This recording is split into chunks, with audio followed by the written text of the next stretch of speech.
Hello and welcome everyone, and welcome to an all new season of the Rapid Drivers Club 2.4 World Tour, as brought to you on the premier sim racing platform available on next generation consoles and PC, known as Assetto Corsa Competizione. Of course, we are on the PC version, and it is the case that we go racing tonight and kick off an all new season of the championship that is backed by popular demand after an opening season which saw trials and tribulations for many, and indeed many a driver coming unstuck with the multi-class format, and also the 144-minute races, what the races being exactly at 2.4 hours. But as our drivers come back tonight to kick off another season, you can imagine there will be rivalries that will continue from season one. There'll be newcomers to the paddock, and everybody else in between will be looking to fight their way, whether in the midfield or up towards the front, for the best possible championship finishing positions come the end of the series. But we have got a long journey, and we begin that journey tonight.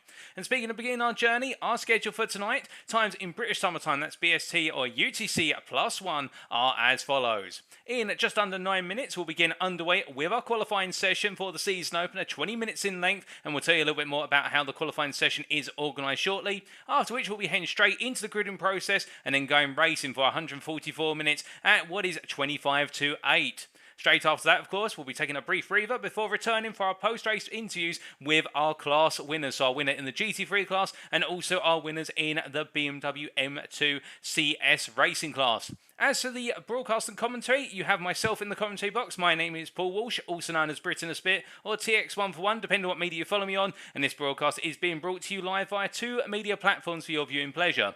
Firstly, if you are a Twitch user, you can go to twitch.tv/TX141, the link shown there on screen, and tune in via Twitch. Alternatively, if you're more inclined to use YouTube, you can always go to youtube.com and search for Paul Walsh or TX141TX and tune in there as well. And if you are tuning in via either of those media and have access to the chat, do not be shy, feel free to say hi. We have both chats available, and I do appreciate we may have a few fan clubs tuning in tonight for particular drivers. But it is the case that this series, as hosted by Rapid Drivers Club and is hosted via the Sim Grid racing platform, this is a series that is sponsored by Wild Things Racing, and it's only fair that we do come to our senior sponsor for the series. And who are Wild Things Racing, I hear you ask? Well, Wild Things Racing is a professional sim racing team as founded and owned by Denise Pope, which competes in both sprint and endurance series on Assetto Corsa Competizione at the Pro, Silver and Am levels. And if you'd like to know more about Wild Things Racing, then why not head to their official Twitter page today. That is twitter.com/WildThingsRace for further information. And in terms of their sponsorship, it is the case that they are supporting in the organisation of the series, and indeed it is the case that Denise Pope are putting minds together with Alex Nunes from Rapid Drivers Club to ensure that this series delivers on what is an absolutely brilliant format. And if you didn't tune into season one, you're definitely going to see why we consider it to be one of the best formats going as it currently stands on Assetto Corsa Competizione. But thank you to Wild Things Racing for enabling us to have such a fantastic series, and we're very grateful to continue the sponsorship with Wild Things Racing. Now, as for the calendar itself, of course, the Season 1 calendar was an absolute cracker. What do we have on the schedule for Season 2? Well, it's 5 rounds, and as you look at these rounds, are separated with 2 weeks between each round, so it's over what is effectively 8 weeks of racing. You can see at Spa-Francorchamps is where we kick it all off tonight. At what is a Belgian circuit that needs no introduction in terms of racing history. It is the case, of course, the circuit, much different from its founding circuit, which ran right off into the Ardennes Forest. It is the case now a formal race circuit, and has been for the best part of a few decades. This track is one that does not take prisoners, with a lap time in excess of 2 minutes for our GT3s and heading up towards 3 minutes for our BMW M2s. It is the case that this circuit will put a test to any driver's capabilities, and indeed what a circuit to start at from the outset. After that, we'll be making our way to Donington Park, so from Belgium to the United Kingdom for the 31st of August, where we'll be going racing at a circuit which is very different from Spa-Francorchamps, more of a sweeping circuit where we do have some heavy braking zones thrown into the mix at the hairpins towards the end of the lap. And then it is the case at the midpoint, we'll be heading over to the United States of America for the recently added to Assetto Corsa Competizione, Watkins Glen. Indeed, the revival place of road racing in the United States of America after the Second World War, and we'll be there on the 14th of September. After that, it will be the case that we'll be heading to the Circuit of the Americas for round number 4, continuing the theme of staying within the United States. There's no doubt about that. And then it will be for our final round, a random track. So after round number 4 completes, as of the 28th of September, it will be the case that a random track will be picked for the season finale. And our drivers won't know about that until the last week, I believe, before they go racing. And that means they'll have less practice time, if you will, but at the same time, that adds a conundrum, because it could be a circuit that our championship leader, for example, may absolutely love, or conversely, they may absolutely despise compared to their rivals, and that really does throw a random conundrum into the works. But indeed, a schedule to be very happy with. Indeed, many of our drivers were very happy to hear about Circuit of the Americas being on the schedule. A very tricky American circuit and quite different from your typical American circuit. A lot of American circuits are power orientated, or in terms of getting the car through corner apex and stamping the throttle down. But the Circuit of the Americas really does throw into the mix a good number of sweepers, particularly in the first half of the lap. But we'll come back to that when we do make our way to the United States circuit. But with Spa-Francorchamps, our venue for tonight, you can imagine that things are going to get very tasty indeed, given the fact we do have rain on the cards. Now, as for our circuit then, as we look to the circuit map here provided to us by simracingwiki.com, this circuit located in Stavelot in Belgium, as we previously said, is no stranger to motorsport. Whether in the sim racing world or the real world, this circuit has seen many a series race around it. Whether, of course, it is the Fanatec GT World Challenge, where there was the recent 24-hour energies of Spa, or alternatively Formula 1, which regularly makes its way to Spa-Francorchamps. Although a recent round in particular may not be stuck in anybody's mind, it was the case there wasn't really much racing with heavy rain. But I can tell you, if we do see heavy rain, there won't be any red flags or just 2-lap races behind a safety car. It is the case we go running and racing from start to finish. But this circuit, made up of 19 corners, starts off with an uphill charge from La Source all the way up the hill through Eau Rouge and Raidillon, down onto the Kemmel Straight, the long straight that sees our drivers reach some of the highest speeds over the course of the lap, and then charging all the way down towards Lake Combe at turns 5, 6 and 7. After that, our drivers will then be really focusing on a lap that turns more into more of a handling sector, whereby they'll be heading down into Ravage Corner, the downhill hairpin, where it's all about keeping as close as possible to the apex curve, before making their way into turn number 9, previously known as No Name, but now known as Jackie X Corner, in honour of the Belgian motorsport driver and hero, of course. Our drivers will then make their way into Pawn, the long left-hander at turns 10, 11, the double apex, where it's all about getting on the brakes as late as possible for turn 10, and then rolling the car full throttle down for 11 in the chance of the Fagnes chicane at turns 12 and 13. A medium speed chicane, which will see our drivers need to balance direction change and momentum before heading into Stavelot 1 at turn number 14, and Stavelot 2, also known as the curve at Paul Ferrier, at turn number 15. If they nail it right coming out to turn number 15, they'll make their way into the final sector on a full-on charge all the way out towards Blanchamon Corner, the flat-out left-hander at turn number 17, where our drivers will need to keep the throttle down and absolutely deliver in terms of the bravery and using the runoff curbing. And after that, of course, it's the heaviest braking zone, turns 18 and 19, the bus stop chicane, where we'll see our drivers hit their lowest possible speeds over the course of the lap, and they'll need to absolutely clatter those apex curves, albeit not in the rain, perhaps, as those apex curves could come back to haunt them with a lack of grip, but they'll want to go through there as quickly as possible to end the lap and go on to the next one. Now, as for our rules, it is the case that in this series, the rules are as follows, and a reminder, of course, these rule sets carrying over from Season 1. In general, the balance of performance used for all cars featured in this series will be the base 2021 variant, available in Assetto Corsa Competizione on PC. It is the case that teams entering this series may consist of one or more drivers, so you will see some teams that are only made up of a single driver, whereas other teams will have multiple drivers behind the wheel, and that can be 2 or more drivers. However, it is the case that with teams with more than one driver, they can switch drivers between rounds, but teams may register up to 2 drivers for a given round. So that means a car in a given round can be piloted by 1 or 2 drivers, but a team, if they've got 3 or 4 drivers, they may swap drivers in and out between rounds.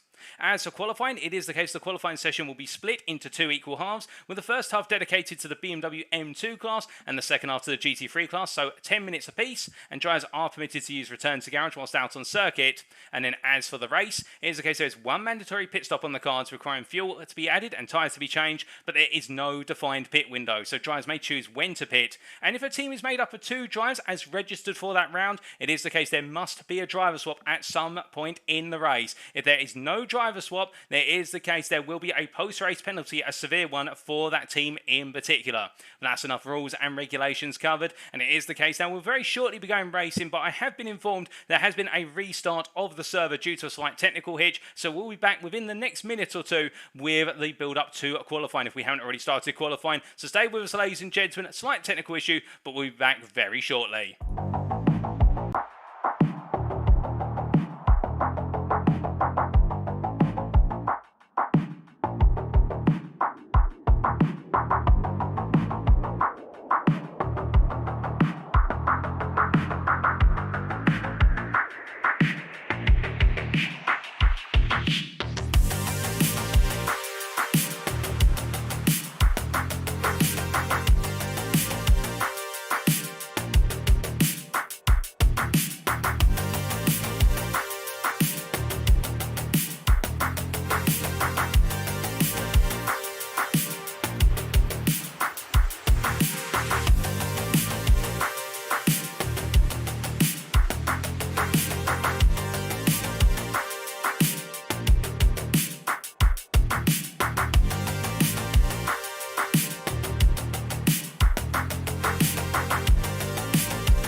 Alrighty, ladies and gentlemen, apologise for the slight delay there in terms of heading trackside. We did just have to restart the server due to a slight technical hiccup, but of course it is the case. It will be alright on the night after a quick restart, but now we are in the initial free practice session here. Well, this practice session will be fast forwarded very shortly to go qualifying, given the fact we are running a couple of minutes behind schedule. But as we look here to Justus Luna, the Dutch driver here in the half practice hero BMW M2, one of a limited number of M2 drivers. We have a field of 35 GT3 class machines and 13 out of 15 BMW M2s, and of course it is the case we are still looking for a couple more M2 teams to join the series, and they can join midway through. We do have 2 slots available, but we are expecting up to 13 BMW M2s out on circuit today, and Luna being one of them as he makes his way into the bus stop chicane here. And the number 37 driver, of course, taking part in season 1, and he'll be looking to do well again once again. And it is the case, of course, a bit of a running joke down the paddock with regards to use name, in the fact that I believe it was a pronunciation in the Sim Grid series whereby he was referred to as Juicy Luna or something along those lines, but we're trying to get his name right as best as possible, although I must admit I apologise in advance for anybody's names I do happen to butcher along the way. But as we see there in the Twitch chat, we see Lurit asking what is the server name. I can't find it, please help. Hopefully, Lurit, from what I gather, that may have been resolved for you within the official Rapid Drivers Club Discord. If not, do let me know and we'll see what we can do for you. But in the meantime, we see Sander Jacobs there, the Dutch Endurance Team driver, for the blue team driver, making his way back to the pit lane. And indeed, we now look to Chris Hack here, the Wild Things Racing driver, making his way on around there in what is the Porsche 911 Mark II GT3. And of course, it's quite a special week this week for Porsche in the fact they've unveiled their Mark III spec Porsche 911, if you will, for GT3 racing. And well, it's an absolutely beautiful car. Or is it the Mark III or is it the Mark II Evo? Will you decide? But it is the case that Chris Hack here, bringing the current GT3 car, and indeed a very good car in general. Hasn't quite gone as strong typically in the GT3 class here on a set of course of Competizione at Spa, but then again it comes down to the driver as much as it does the car himself, and well, we'll have to wait and see how Chris Hack gets on here tonight. But as he makes his way on through at this point, we do look over to as well Jan Barth, and we do see here, well, in fact that's not Jan Barth, my apologies, that is Fabian Akana, and we'll do keep in mind that we do have some teams who will be swapping drivers, so our data may not be as accurate as the data that's presented on screen for you, or it might be vice versa, but it's actually Fabian Akana there in the Colon Cancer Awareness X-Advisor machine, and I believe that is also a Porsche 911, as it is the case, it is dark at Spa. And we do advance forward to qualifying, and let's clear there the information off screen for you, so that way you can see this qualifying session is now underway. We have had the jump forward from the organisers, and it will be the BMW M2 CS machines that make the way out onto circuit first. But as they get ready to go here, we do see around, it is the case, we do have a couple of our BMWs making the way out, but not everybody so far. And well, why could that be? Well, you can see there, given the fact it's a 10-minute qualifying session, perhaps some drivers are just waiting to see if the rain calms down a little bit, given that we do have what is at the moment, it looks so in the next 10 minutes the rain should be calming down a little bit, although to be fair I don't think our drivers have time to wait, given the fact that for the BMW M2s the lap here in the rain from what we're hearing is around 3 minutes, so they will have the out lap and then 2 flying laps if that, in order to be able to deliver. And we do see here the Team BUSR driver of Lennart Demjanjuk making his way into Les Combes in the M2, and well, as he rolls his way on through here, a very different machine compared to the GT3s, a lot less downforce on the car, and well, you can imagine really these are modified road M2s, BMW M2s, and a very popular car in terms of if you're looking for a sports coupe. It is a very fast car as well, with an engine which typically on the road in the United Kingdom at least you'll be looking at an engine of around the region of 400 plus horsepower. These cars, I can tell you, they're running the American TCX specs. As a result, the engine's actually been down tuned to around 360 horsepower. It is the case they run a little bit less horsepower in the United States TCX series than they do in the European Touring Car X Series, but these machines are great fun indeed, a great entry machine for those looking to get their hands into a GT racing without having to go to the very high power machines, because these cars are running approximately 150 to 200 horsepower less compared to our GT3 class drivers, and a lot less downforce as well. There is a big focus on these cars in terms of nailing those corners, those braking zones, and not relying on the aero, albeit with a little bit of rear wing. But as he makes his way through what is there, the Fagnes chicane here, Demjanjuk looking good so far in terms of this warm-up lap, and indeed just getting himself set in one of the very first drives, in fact the lead driver out there on the warm-up lap of this qualifying session. As we do say hello there to Motor Magpie in the Twitch chat, and also to Jan Bath the Wall at 34. It is the case. I hope you guys are doing well and got your message there, Motor Magpie. I'll respond to you later. It is the case that we do see what is him making his way now up towards Blanchamon Corner, and the team BUSR driver absolutely now flying all the way up to the corner. And as he does head up towards Blanchamon here in the rain, he's not going to be able to take that completely flat. Indeed, our GT3s won't be able to, but in these BMWs, he certainly will not, as he runs a little bit wide there. But thankfully for him, of course, this is the warm-up lap. It is not his flying lap. But speaking of a flying lap, let's jump on board and take you around a wet spa circuit in the BMW M2 CS. As he makes his way then out to the bus stop and getting on the throttle, charging down towards the source at turn number 1 here. A bit of wheel spin, of course, making his way onto that exit curve and heading on down. He'll be looking to his left for his brake marker, just beyond the 150 metre board, and braking around the 100 board on the left and coming down the gearbox. Avoiding going onto the apex curve there, of course, you normally would in dry conditions, but in these wet conditions, it can over-rotate the car very easily. And as he makes his way flat out through the source, it's all the way up towards Eau Rouge and Raidillon here. And as he does, of course, with the headlights giving him the guidance that he needs to know where the corner's coming up, he'll bring the car in and then lift as he heads through Rouge and up the hill through Raidillon. He commences and rolls his way on through. They're having to roll the car on the throttle gingerly, keeping it pointed in a straight line at all times. And as he makes his way onto the Kemmel Straight here, he's negotiated that very well, has Leonard Dimnuk. As he makes his way now down towards the braking zone for the Lecom. It is a case of look into his left-hand side for his brake mark here. 200 metre board, then the 100 metre board, and braking just before that, about 150 metres from apex. And as he rolls his way through turns 5 and 6, the right into left, it is a case of use a bit of apex curve there at 6 to turn the car through, which in these BMWs in wet conditions you can do. It's quite a heavy car, and as he makes his way through 7, hooks up the exit Lecom very nicely and now heads down towards Ravage. Braking here at about 70 metres from the corner at the start of the left-hand entry curve. It is the case you'll see he's going to get close to the apex curve and keep the car nice and tight here, not let the car roll out until he's cleared the corner, as the simple reason he wants to bring the car over to the right to open up X corner at turn number 9. Exiting out here, we'll see him run onto that exit curve, using a bit of it to expand the exit, and heading down towards what is now Fagnes Corner, heading in towards turn 10 here, and braking about 60 metres from corner apex. In this case, rolling on through that, a nice tight entry, gets on the throttle here, and now we'll have to avoid using the curve there to run the car out wide, for the simple reason it'll be a soaking wet curve, and it will cause the car to become unstabilised. But a nice run out of corner and down into the Fagnes chicane. Braking down into turn number 12, there you can see having to fight with the wheel a little bit there, a little bit of understeer being invoked. I wonder if there's a bit of standing water there that caught the front end of the car, but as he makes his way through the second part of the Fagnes chicane, nicely hooked up, used a bit of curving on exit, and now heading down towards turn number 14, braking into Stavlo 1, and as he rolls his way through the right hand, you can see how water on the circuit is really making it challenging, pointing that car through, and as he rolls his way, almost drifting his way into Stavlo 2 here, now flat out on corner exit and trying to get off of that exit curve. Of course, that curve, it looks flat, but it can pull the car away and bringing the car gradually over to the right, so that way he can straight line his way through the kink of 16. In fact, he's going to take a bit more of an angled approach to 16 here, and now getting ready for Blanchamon Corner.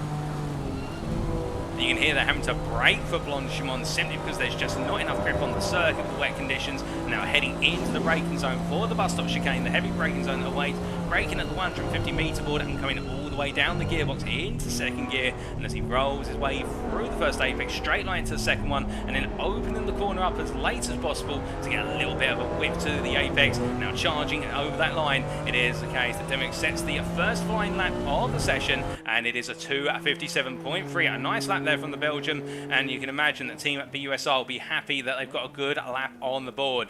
But meanwhile, as he makes his way on to another lap, we look further afield and we look to the 15 car here of Alex Nunes, our host of course for this series and our chief admin from Rapid Drivers Club, and the Portuguese here charging on down to what is, if I remember correctly there, well I'm trying to see, that's Fagnes Corner he's making his way into. In this case, these camera angles and also nighttime doesn't help, but we gradually get there in the end. It is the case that Nunes looking rather sharp in this BMW M2, and he does enjoy driving this car, it must be said, as he makes his way into the Fagnes chicane, and will the number 33 draw, the position 33 drive, the number 15 car I should really say. Right now, flexing his way through the Fagnes chicane. In terms of when I had the chance to catch up with him in the paddock and in the build-up to tonight, he didn't really give away too much, but he was very excited for Season 2 of the 2.4 World Tour, and well, you can understand why he absolutely loves Season 1, and he was absolutely eager to run another season of it as he makes his way there through Stablo 2 and runs a bit wide, but just about keeps 2 wheels on the exit curb, which is the track limit there. If you put all 4 wheels beyond the exit curbing, you will have your lap invalidated, but keep 2 wheels on that exit curbing, and the lap is valid as I'm to understand it. And as he makes his way now up in towards Blanchamon Corner here, these exterior cameras really giving you a perspective of the water on circuit and how our BMW drivers are having to negotiate it. It is the case that Nunes flying up towards the bus stop chicane, and as he does, well, we've got times gradually coming in for our M2 drivers. We've got 4 times on the board so far, and it is the case we've got a couple more times eventually coming in as Nunes makes his way on through the last couple of corners. What's his time going to be for his first flying lap? I believe it was valid, or at least the parts we saw were valid, and as he crosses the timeline, will he go up on the board? He does. He goes P2 on a 2:56.222. It is the case there. Kieran Sharp, the Team Sim Racing Collective driver, the fastest driver so far provisionally in the BMW M2s, but they've only got 1 more flying lap to go for most of them, given the fact we've only got 2 minutes left on the clock before the GT3s will be told they can start to make their way out of the pit lane. And indeed, right now, the number 99 driver here, Kieran Sharp, of course, we saw him back in the guise of On The Limit Racing, so OTL back in Season 1, if my memory serves me correctly. So they've changed the team name, and they've also changed the colours. It was previously, of course, a very noticeable orange BMW M2. Now they're going with the black and grey of the Sim Racing Collective, and Kieran Sharp did very well, of course, in Season 1, and he's looking to continue that momentum into Season 2 as he rolls his way on through, and currently 3/10 faster than Nunes. But you can imagine, as our drivers are making their way on around, it is the case we do have quite a bit of rain falling, but a dry line will gradually form. We have not got torrential rain, we've got moderate rain, and that means that as a result, as the drivers make their way on through and they displace that water, the rain will not set back as quickly as it's being displaced, and therefore they do start to just find a little bit more pace out there, albeit it doesn't look like as much of a dry line. You can't really see it with the lack of lighting here, given that it is currently local time, or simulated local time, 2:15 in the morning in this qualifying session. But you can imagine our drivers are trying to find that extra grip, find where the dry line is, and as they do, that's where the lap time really comes on him. And as we see Kieran Sharp here making his way to the end of his second flying lap, he will actually creep in a 3rd lap, interestingly enough. He'll just about sneak it in. It is the case as he comes on through. Can he improve from a 2:55.887? He crosses that timeline, and our survey says, I believe it is a 2:55.4. Indeed, there it is, a 4:92. He goes a couple of tenths faster, and can anybody else react here? As we do see Anthony Shatler, the German driver from the Sim Racing Collective as well, making his way into the bus stop chicane here, and TSRC representing with multiple cars in the BMW M2 class, and what a very strong set of drivers, it must be said, as he makes his way to the timeline, Shatler. But this is going to be his first valid lap, and it's nowhere near his teammate right now, or his sister team's car. He is 4.7 seconds off of that provisional pole pace. But as our drivers continue to make their way on around, it is the case our GT3s are itching in the pit lane, but they've still got to wait 10 more seconds before they'll be starting to give them the green light that they can come on out. And as we are waiting for them to come out on the circuit, we do see there Jan Barth saying in the Twitch chat that driving the number 934 car with Fabian Corner, and it is the case we look forward to seeing you out on circuit later today, Jan, and I hope you're doing well. And indeed, Motor Magpie, the graphics of Assetto Corsa competition only absolutely phenomenal, and well, I can definitely recommend that if you haven't tried the sim out yet, and indeed to anyone tuning in, do give it a shot. It is an absolutely fantastic sim engine, and indeed really good racing, whether it's in GT4, GT3, alternatively in TCX class and Challenger Car Cup class machines as well, everything in between. But focusing on the here and now, our GT3 drivers are now starting to make their way out of the pit lane, but we do still have some laps to come on in, and we've had Alex Nunes set the provisional pole time as a 2:55.132 in this qualifying session. He jumps to the pit lane. Have we got anybody else in a BMW M2 who can respond? Well, we know that Kieran Sharp is on a lap. We know that Leonard Vogler is on a lap as well. The Dutch driver here taking over from his teammate, in fact, as the Alert MS driver rolling his way into the Fagnes chicane,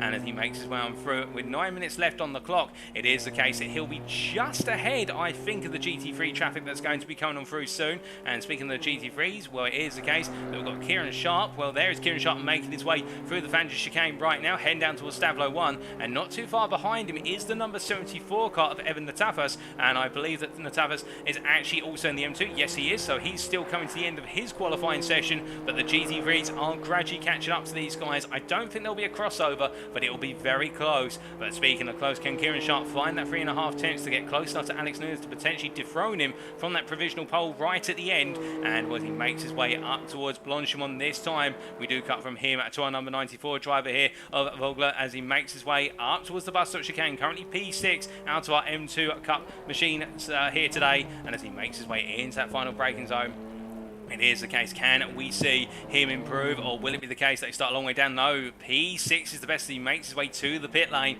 And what about Kieran Sharp here? The Sim Racing Collective driver makes his way out the final corner. He heads to the timeline. Has he done enough in order to take that pole position back? And he has indeed. My goodness, by 6 tenths of a second, Kieran Sharp takes pole for the Sim Racing Collective in the M2 class ahead of Alex Nunes. And do we have anybody else who can potentially respond? I don't think so, although I say that, and the Tapas making his way across the line, and I think the Tapas in fact did improve to P5, but that is all she wrote for the Tapas' qualifying session. The Greek driver now comes to the pit, the Wild Things Racing driver, but as he makes his way to the pits, we now have our GT3 drivers charging around on their first flying laps. It is the case they've only got 7.5 minutes left on the clock. We see Sander Jacobs here for the Dutch Endurance Team Blue, making his way now in the McLaren 720S, and an absolutely devilish look there from the lights of the McLaren 720 as he makes his way up towards Eau Rouge and Raidillon. But as he comes charging on through, it is the case we have some GT3s already on the lap and some who've yet to go onto their first flying lap, and we do look to number 79 driver here of Denise Pope from Wild Things Racing, and indeed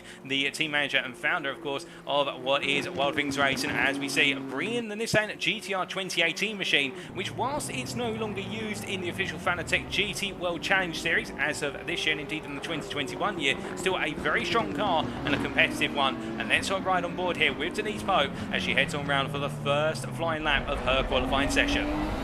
So as she makes her way across the timeline to go onto a lap, you see they're fighting a little bit of oversteer on power on exit and heading down towards turn number 1 here and braking into the source. Looking for the 100 metres on the left hand side, braking just after it, braking at 90 metres and going for a late apex. They're going deep into the source, which is something you can do in these wet conditions to offset the fact you can't use the apex curve to your advantage. And now charging all the way towards Eau Rouge and Raidillon, and as Poco's charging on through here, let's listen in.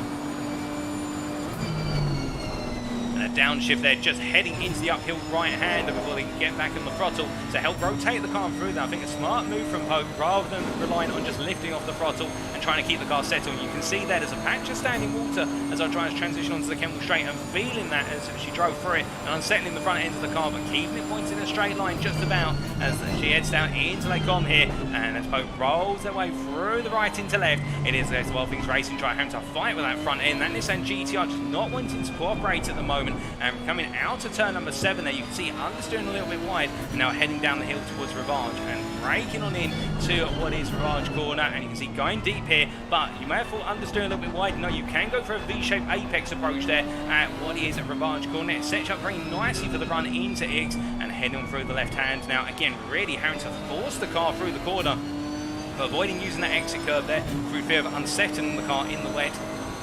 Now heading down to the corner, braking as late as possible, braking at about 50 metres there from the apex of turn number 10 and rolling on through it, and now starting to build that throttle up on corner exit and charging all the way down towards what is the Fagnes chicane.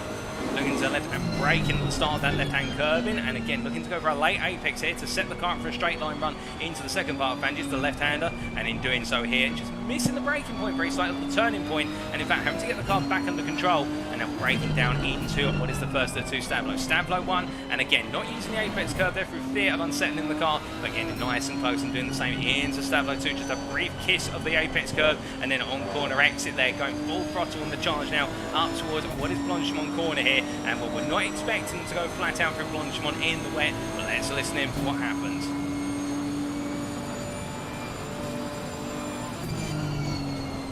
And a downshift there from 6th to 5th to help get the car settled and turned into the apex, but a nice run there from Pope into Blanchamon, now braking down to the bus stop chicane, braking there about 120 metres and rolling on through the right into left of the bus stop and going to the very end of the lap. What will it be for Pope as she crosses the line, heading on down then the Nissan GTR? Well, the fastest lap at the moment is a 2:31.7. It is the case Pope there sitting at a 2:36.732. Now, something we haven't talked about that's really evolved over the last 15 minutes is the conditions. The rain is lessening. We're not going to have a dry track in qualifying, but with the rain lessening, we can imagine those lap times are going to come on through rather rapidly here. And with an ambient temperature and a track temperature of 13 degrees centigrade, it's cold, wet, and that means that you've really got to work the car. And speaking of somebody who is really working the car currently, it is Wild Things Racing's Harry Phillips here as they make their way up into the braking zone for is that, I believe, unless I'm very much mistaken, that is the run into Lecom. And, well, Harry Phillips there. Oh, goodness me, that's contact with another driver. Now, who was that with? I'm not 100% sure, as we're hearing that Denise Pope has had a bit of a moan early on in the lap, but whoever that was with there, it is the case they've definitely been in the wars, and I think, unless I'm very much mistaken, that was the number 195 car that Phillips came into contact with, and that was Cornelius Philbinger as the Team Vispa driver makes their way now down into what is, down into Spa-Francorchamps Corner. I may be mistaken, however, with the lack of lighting, it wasn't quite clear who Phillips was in contact with, but Phillips really trying to go for it in terms of trying to improve. But meanwhile, speaking of improving, he's only just improved, and he has raised the provisional pole lap in the GT3 class to a 2:31.6. It is, of course, Sakurai Latinen, the Finnish driver in the Team Honda racing machine, charging down what is the Kemmel Straight there and heading all the way up to turns 5 through to 7, known as Lecom. And of course, Latinen, no stranger to being at the top end of the GT3s in season 1, right up there, and indeed in a memorable two-way battle of Harry Phillips at Kyalami in round number 2, if my memory serves me correctly. And we're hoping to see Latinen go toe-to-toe with Phillips and company once again this season. But meanwhile, just snatching pole away, and that shows you how the track conditions are evolving favourably. We do see that Jean-Sebastian Casinega going, Casingena, I should say, butchering the name there, and I do apologise for the Team Schumi Styles driver. The Team Schumi Skins driver, I should say, as we're getting it all sorts of wrong in the Corrity booth, making his way onto what is now the Kemmel Straight. The driver really pushing on in the Porsche 911 and 8.5 tenths faster than Sakurai Latinen at this point in time. But you can imagine it is the case that Casinega, goodness me, I'm going to keep butchering his surname, and I do apologise for it. We will learn how to pronounce it a little bit later. Should have done a little bit more research beforehand, but it is one of those cases whereby Casingena is really right now trying to do everything they can in order to open up that gap to the rest of the field in this qualifying session. Indeed, with a gap of 8.5 tenths, you would think that's going to be well safe, but with the track evolving and that dry line definitely materialising, at any moment it could switch with just over a minute left on the clock. And we do see the Porsche driver making their way down out of what is their X corner and in towards Pouon. But meanwhile, we look from them to what is here the Honda NSX Evo driver of Marcus Fox, the Random Racing driver, heading out of La Source onto their final flying lap. And as they roll the way on through here up towards Eau Rouge and Raidillon, we do see that Hanunez saying in the Twitch chat, lovely weather, isn't it? Indeed, absolutely beautiful weather here at Spa, no complaints whatsoever, and our drivers having to contend with the wet conditions and doing so admirably as the rain is as I look to the weather radar, indeed out the commentating box window, the rain has actually stopped now, and it is the case that whoever is on a lap and indeed has just started their lap, they will have the circuit in their prime over the remainder of this qualifying session, or the best possible condition it can be, as the circuit has also slightly warmed up to 14 degrees centigrade. But as we do see here, Marcus Fox rolling on through. Who have we got improving? Well, we don't have anybody right now going purple over the course of the entire lap, although I say that, then we do see Wild Things Racing's Patrick Sodekat, and it is the case the German driver here in the Audi R8 Evo 2 now starting to go purple, and he's flying as he makes his way there through the right-hander of Stavlo 2. And as he comes charging on through here, the checker flag is out of this qualifying session. We see Kargulu there going to P6, and that will be the best he can achieve in this session, and that is Amit Serdar Kargulu. And meanwhile, Sodekat making his way up towards what is Blanchamon, flying on through here in the mid-engine rear-wheel drive German machinery.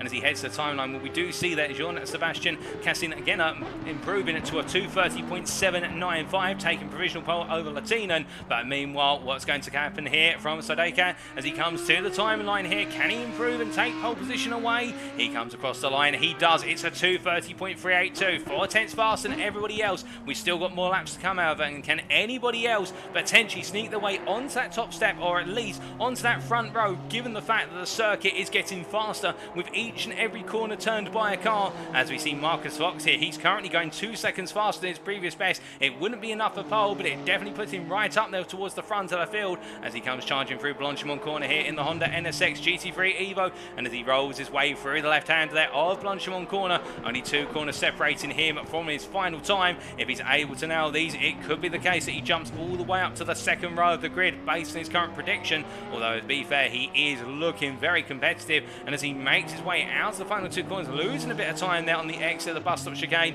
and he crosses the line, he goes P4. We've still got more times to come, or have we? We do have Chris Black here making his way on through for Blacksmith Racing, albeit again a little bit of snap oversteer there on the exit of Stavlo 2, and as he charges up towards Blanchamon Corner here, it is the case that Britain absolutely right now trying to find that lap time out there, but I think for Chris Black it is the case that it's gone against the grain, and well, at the moment only sat on a 2:38.5. If he's going to improve, he's got a long way to go if he wants to jump up into that top 20, because it is very tight in this qualifying session. And as he rolls his way under braking here into the bus stop chicane, I don't think he's done enough to potentially dethrone Sayeka from what is P1. But as he makes his way on out, where will he improve to? He is going to improve. He crosses the line, he goes from P25 to P20. But with that, ladies and gentlemen, that is qualifying complete, and it is Patrick Sodeka who takes pole position in qualifying for the GT3s in the season opener, and it is Kieran Sharp who takes pole position in the BMW M2 CS class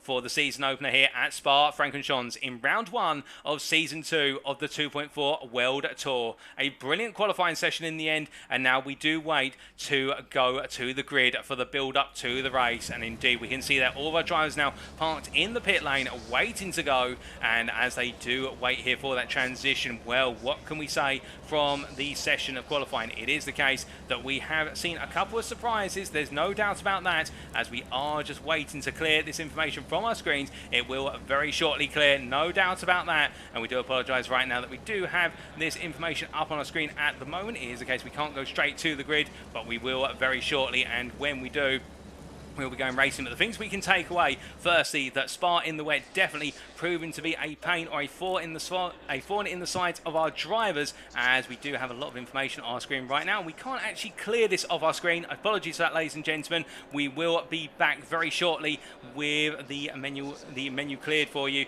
It is the case that we have encountered another slight technical glitch. We will get this removed.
We do apologise there for the slight technical hitch once again, ladies and gentlemen, but let's take you through that grid as they line up for this season opener. So we look to the front of the field, and starting on pole in the GT3 class, we have Patrick Sodekat from Germany, who lines up on pole for Wild Wings Racing in the Audi R8 Evo 2.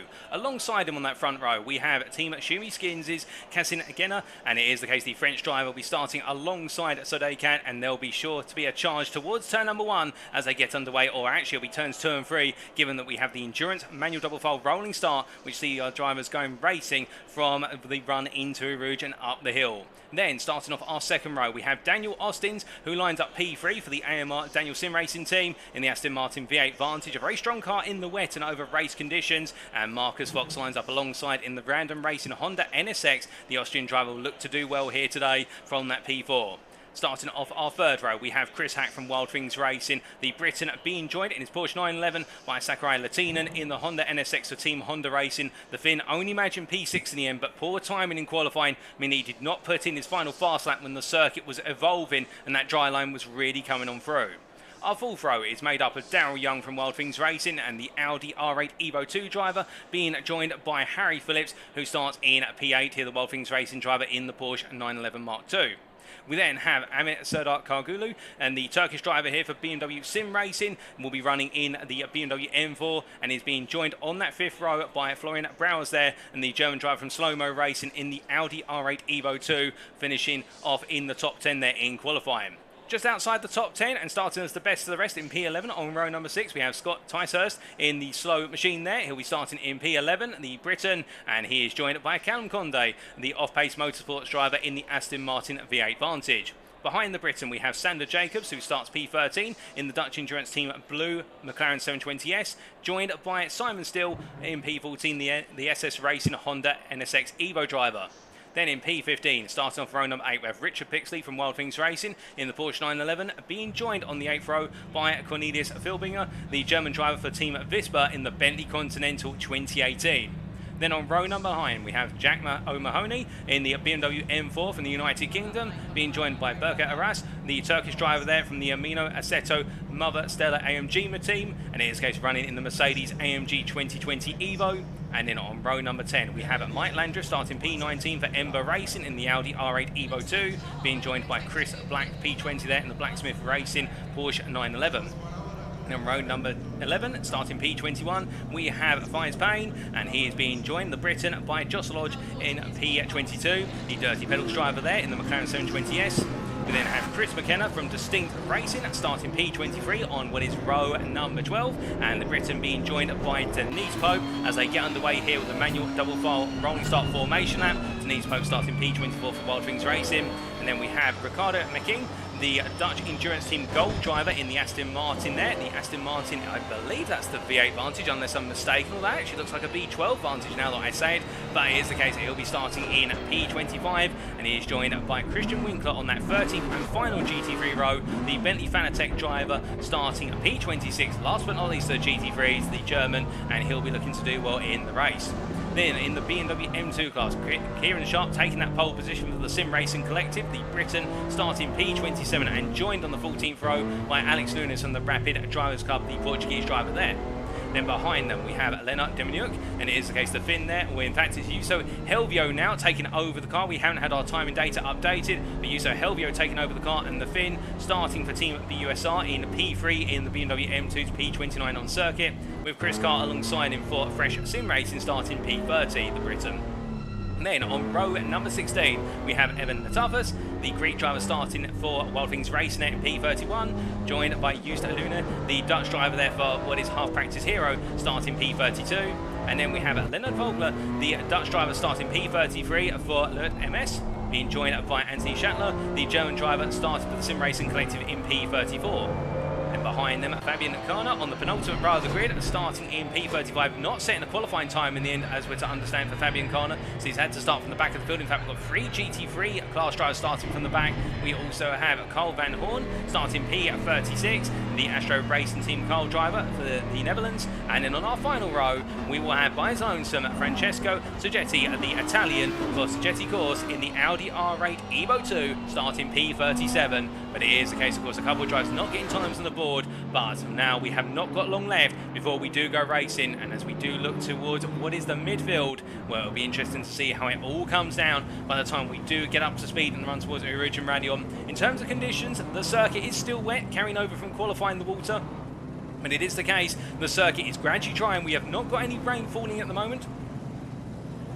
Indeed, no rainfall predicted for the next 15 minutes at least, so that will really now start to open things up in terms of how the race plays on out, and indeed who has started on dries, who has started on wet. I would imagine that most drivers would have started on wet tyres, given the fact that we saw how much rain was falling in the qualifying session, but you never know, somebody may go for a gamble and it could play out to their advantage, as we do look up a little bit further up the orders. The P5 driver Chris Hack here for Wild Things Racing, and indeed starting from that third row, can he potentially pull a blinder at the start and make his way up up the order, or will he have to worry about defending from his teammate Harry Phillips, and indeed dealing with the charge behind from the likes of Latinen and also Florian Brouwers? But in the BMW M2 class, of course, as our drivers now start to make the way up towards Blanchamon Corner, and indeed will start to get the formation to build up once they exit Blanchamon, it is the case. Can Kieran Sharp, starting on pole in the BMW M2 class, pull off a brilliant start and try and charge off into the distance, or will he find himself being hauled in by Alex Nunes there? The two are no strangers to one another in terms of rivalry from season one. Both of them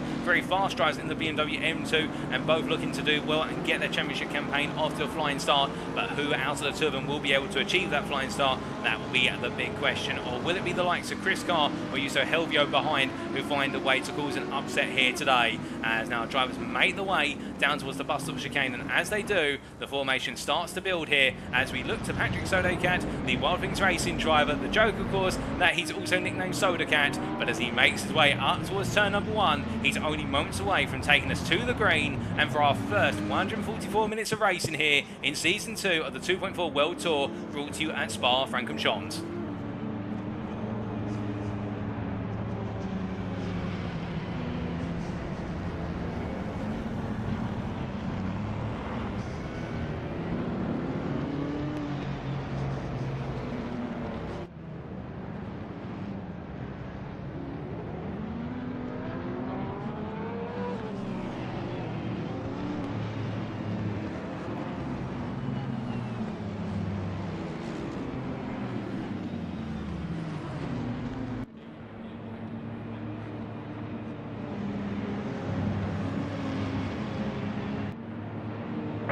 And it's lights out and away we go for the season over here at Spa. As Sodacat gets a good start here in the charge up the hill, and as all of our drivers make their way charging on up, it is the case we've already got some places being lost or gained as everybody tries to make their way through Eau Rouge and Raidillon for the first time of asking in the big concertina here as they roll away in front. Theo McLaren, they're getting it slightly wrong on the exit of Raidillon, but everyone seems to have survived so far. I think that was Simon Steele who had a bit of a moment as we do lose our drivers briefly behind the foliage, but so far everybody's heading through safely as we do see some battles in the midfield there. Chris Hack and Harry Phillips going side by side into Lacombe, and it does look as though they're Hack going defensive here versus Harry Phillips as they exit turn 6 and into 7, so no change between the two of them. Meanwhile, further back we can tell you that Kargulu's had a difficult start there. The Turkish driver dropping down to P12 as meanwhile they come charging on up towards what is Raj Corner, going slow there. That's Florian Brouwers, the slow-mo racing driver from Germany, having a slow start to his race after gaining a couple of places. It's gone a bit wrong, and in fact now being passed up the inside to outside by Callum Conde, who's going around the pair of what is there, Kargulu and Brouwers, and Conde absolutely flying for off-base motorsports, but he's run a bit wide there coming out of X, and he's going to have the BMW driver on his inside into the braking zone here. This is the battle for P12 as they make the way into Lacombe, and off circuit there goes the driver, and I believe that is Kargulu who's got it very wrong in the run to Blanchamon Corner, and as he does rejoin at this point, he's going to rejoin into the battle as Philbinger gains another place here, and it is the case the Team Visma driver gaining very well. Meanwhile, in the BMW M2 class, I can tell you that Alex Nunes has had a great start. Meanwhile, it's the case that Kieran Sharp, well, he is behind right now. I think Kieran Sharp's had an off-track somewhere or a small incident, because it is the case he's dropped behind Nunes, as meanwhile, everybody else in the BMW M2 class has made it safely to the start, albeit it's the case that Yuso Helvio has lost a couple of places and dropped a bit further back as they make their way up to speed and head down towards what is Stavlo 1. But you can see here how our drivers in the GT3s who started towards the back, or indeed at the back of the field, are essentially having to try and find their way up the order as they get themselves up to speed and go racing. But it is the case that for the most part this has been a relatively safe and clear opening lap in these tricky conditions, and as we look towards our leaders, it's the case that Patrick Sodacat continues to lead come the end of lap number 1. So taking you through that top 10 as it currently stands, Sodacat leads, followed by Jean-Sebastian Cazin-Genner, as we see here the Frenchman making his way down towards turn number 1 for the second time of asking, and the Schumi Skins driver just staying right with the leader, followed by Daniel Austins in P3, a great start for Austins as well. This top 3 trying to break away. Marcus Fox gaining 2 places at the start of this race, up to P4, followed by Sakurai Latinen gaining the place, up to P5, there's the Finn, followed by Harry Phillips in P6. Then we have Chris Hack P7, Phillips finally getting getting ahead of Hack over the course of the remainder of that lap, and Chris Hack now under pressure here from Daryl Young behind Ian P8 as we see Young there in the Audi R8 for Wild Things Racing. Then we have Scott Tyshurst here in P9 in for the slow team, and he makes his way on through, as then we have Simon Still in P10 there for SS Racing, and Richard Pixley, the best of the rest, in P11 as they make their way down the Kemmel Straight. But as they come charged on down, it is the case meanwhile in the BMW class, as we hear there, that is Francesco Sagetti who's had an off. Now we can't, in fact that's in part there as he tries to rejoin, and Sagetti has got it wrong. You can see there the Audi pointing sideways as he has to wait for the whole field to come through, and that's the BMWs that are making their way through. But to be fair, Sagetti being very respectful there not to try and turn the car across the racing line, as he now gets himself back up to speed. In terms of our BMW M2s, well, Kieran Sharp leads the way in the M2 class, and he is leading right now ahead of Alex Nunes, as we're to understand it. Here is Alex Nunes, who has got ahead of Chris Carr in the run down towards Lake Om, and indeed, oh goodness me, Nunes, there were a lot of damage to the front end of that BMW M2. Has he been in contact with another driver, or is it the case that he simply had a whack to the wall? Well, either way, that M2 is definitely not looking a happy car, as Chris Carr, meanwhile, in that P3, I think the fresh sim racing driver here will be thinking about opportunities, but we see Fabian Carner there, the GT3 Porsche driver, making his way up the inside and gaining another place, but he's not battling with his class at the moment. He's just trying to clear the M2 traffic in his mind as he makes his way now through X corner. But from Chris Carr behind, we have Juso Helvio here, the Finn running P4 in the BMW M2 class, the team BUSR, followed by Leonard Vogler in P5 of the BMWs.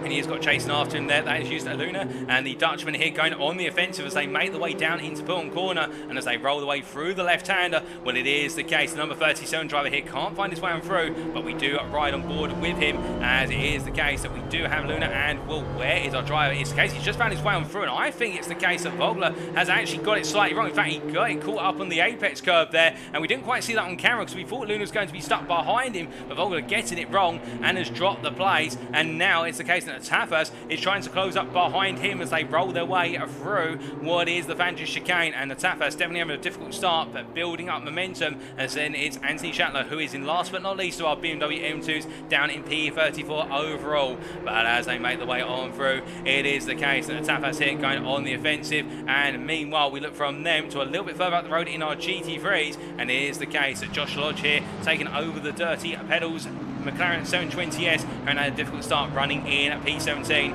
as he makes his way out to turn number 1 and up towards turns 2 and 3. But he's on the charge here, chasing after what is Ricardo Mecking, as it is the case that Ricardo in front will be trying to hold him at bay as they make the way up the hill. And I definitely think that is the V12 Vantage in front of Lodge here. I don't think that is the V8 Vantage, at least it's very raised to the rear of a V8 Vantage. It must be said it's not that flat back, but as they make their way across what is the kink on towards the Kemmel Straight, you can see Lodge here trying to close up in the slipstream, but he's just not able to get close enough as he takes a peek inside. He's going to think about it, and then he has to back on out as they roll the way through the right-hander, and as they do, Lodge here staying in the slipstream. But of course, as we make our way now into the more handling-orientated sector of Sector 2, this is when the McLaren should absolutely fly.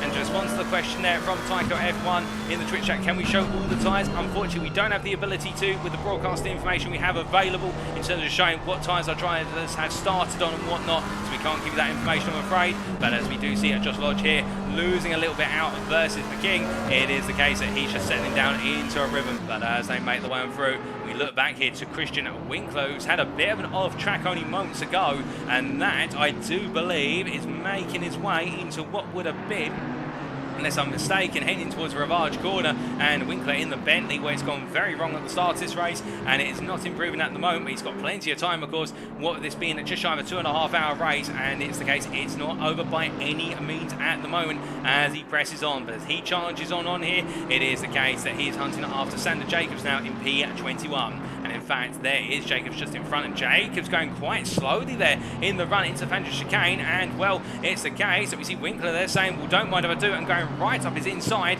as he gets the move done, and Winkler gains a place back after losing 2 places only moments ago, as this group of 4 drivers chasing after what is that P21 position, all making their way now in towards Stablo number 2.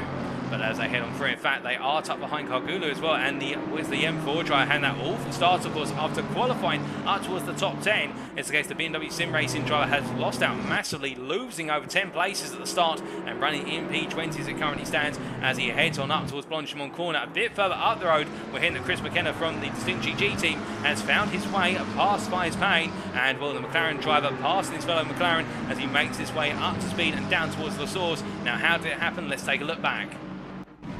Well, this was only moments ago, and as we ride on board here with Chris McKenna in the run out of Blanchamon, you'll see Fagnes Payne there in front, hanging to the right hand side and going defensive. But as they made the way into the bus stop chicane here, well, McKenna absolutely going for it on the brakes, and in fact outside to inside there, very nicely done for that P18 position, and got it done there through the chicane on corner exit. Just put his foot down and nails it. That setup looking comfortable for the Distinct GG driver as he made his way down towards the source, and we return to our live pictures as of now. And as we do, McKenna going hunting after Lodge now. It is the case where McKenna may not have had the qualifying session he wanted, but he's definitely trying to put the pressure on left, right and centre in the race. And well, Lodge in the McLaren 720S, I think he'll have to worry about the fact he's not for very much longer by looks of things going to be the leading McLaren driver in this group as they roll their way through Lake Com and come down towards Rouge Corner. But catching is one thing, passing is another here at Spa, particularly in the wet, albeit the circuit now is becoming drier and drier. In fact, we've had the circuit condition upgraded to damp, so you can imagine it won't be too much longer before we start to see a bit of a greasy circuit and then a drying circuit. And once the circuit starts to move into that dry state, anybody who's on wet tyres will now start to feel those wet tyres get very hot, and they may have to consider making an early pit stop. And I wonder who's gambled on there being more rain coming. Well, it's the case if they have gambled on it. We see our weather forecast there in the top right corner of your screen, and you can see rain is on the forecast, light rain in 15 minutes time. So it is the case that as things currently stand, whoever's on wets will be rewarded by being on those wets for the next 15 minutes. It will be the case those wets will come back into their operating window despite the drying circuit. But meanwhile, speaking of operating windows, we look to Richard Pixley here, and well, the Wild Things Racing driver trying to operate in a window between P8 and P10 that is that P9 position, and he is currently 4.5 seconds off of Darryl Young ahead of him, and he is 4 seconds clear of Tyshurst here in a bit of a no man's land as he makes his way out of there, what was Blanchamon, and heading down towards the bus stop chicane. But meanwhile, we see Sakurai Latinen here find its way past Marcus Fox, where to understand it. In fact, I think he's found his way past Harry Phillips. Now, we're not sure what's happened here, but Harry Phillips has lost place, and Marcus Fox up the inside of Phillips. We'll take a look back very shortly, but the random racing driver makes his way on through, and as he does, well, is it the case he's going to be holding on here with Phillips close behind him as they make the way up the hill very shortly. And well, Fox absolutely no stranger to battling with Phillips as they make the way on through, and well, he's enjoying this, no doubt about that. And as they head out of Raidillon, well, it's still going to be the charge down the Kemmel Straight. You can see Fox there covering off Phillips on the inside of the kink onto the Kemmel Straight, and now going defensive in the charge down towards Lake Com. But Phillips will be looking around the outside as we see Sakurai Latinen lending the toe there to Marcus Fox on that inside line briefly. And as they make their way through Lake Com, both of the Honda drivers up into P4, P5 respectively, but Phillips by comparison dropping back to P6. Unfortunately, we can't get you the replay of what exactly happened there, but it does seem as though Harry Phillips may have gained some places only to lose them, as you now see all three drivers making their way down into Rouge Corner. But as they roll their way through the right hander, we ride on board here with Harry Phillips as he tries to get back into the fight for that P4 position.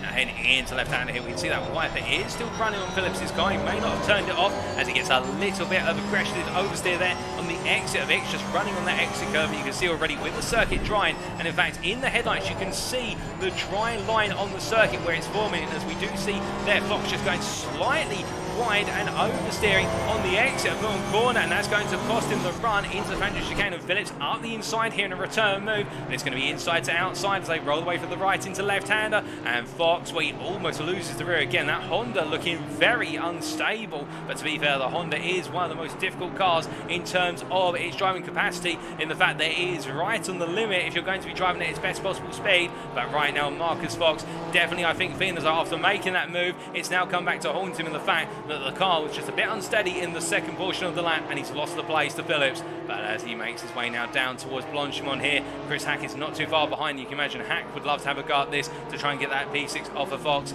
But meanwhile, we look a little bit further back, and in particular, we do look to one Chris McKenna here, as we see Chris McKenna, the distinct racing driver, stuck behind McKing, but he did find his way past Lodge on that previous lap and up to P17, and now chasing after the Aston Martin driver here. And as we ride on board and look back from the Aston Martin driver, the Dutch Endurance Team Gold Machine of Ricardo McKing, the Dutchman here absolutely on a mission and charging up towards what is Blanchamon Corner.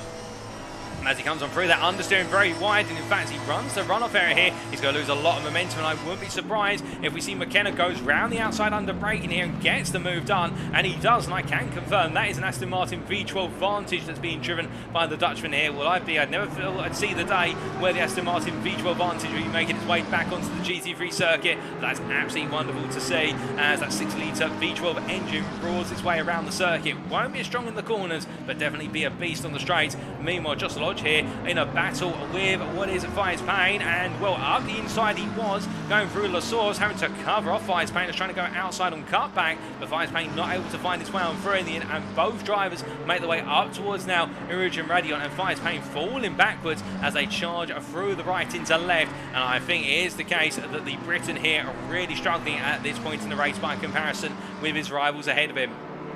As they make the way on through and down to the Kimmel Straight. Could it swing back the other way? Because we have heard that Joss Lodge has had a little bit of a moment. In fact, Fagnes going to have to run up the inside here, but will he have it on the brakes? No, he won't. And Lodge just about stays ahead as they roll the way into Lake Om. But as we look from them, it is the case we look to Chris McKenna here, who has actually found his way past Jack O'Mahony. And well, what's happened to Jack O'Mahony? Let's take a look back very shortly and find out. But McKenna is definitely flying in these conditions. He is on a mission to gain places left, right and centre, and he is doing so. And here was the move only moments ago.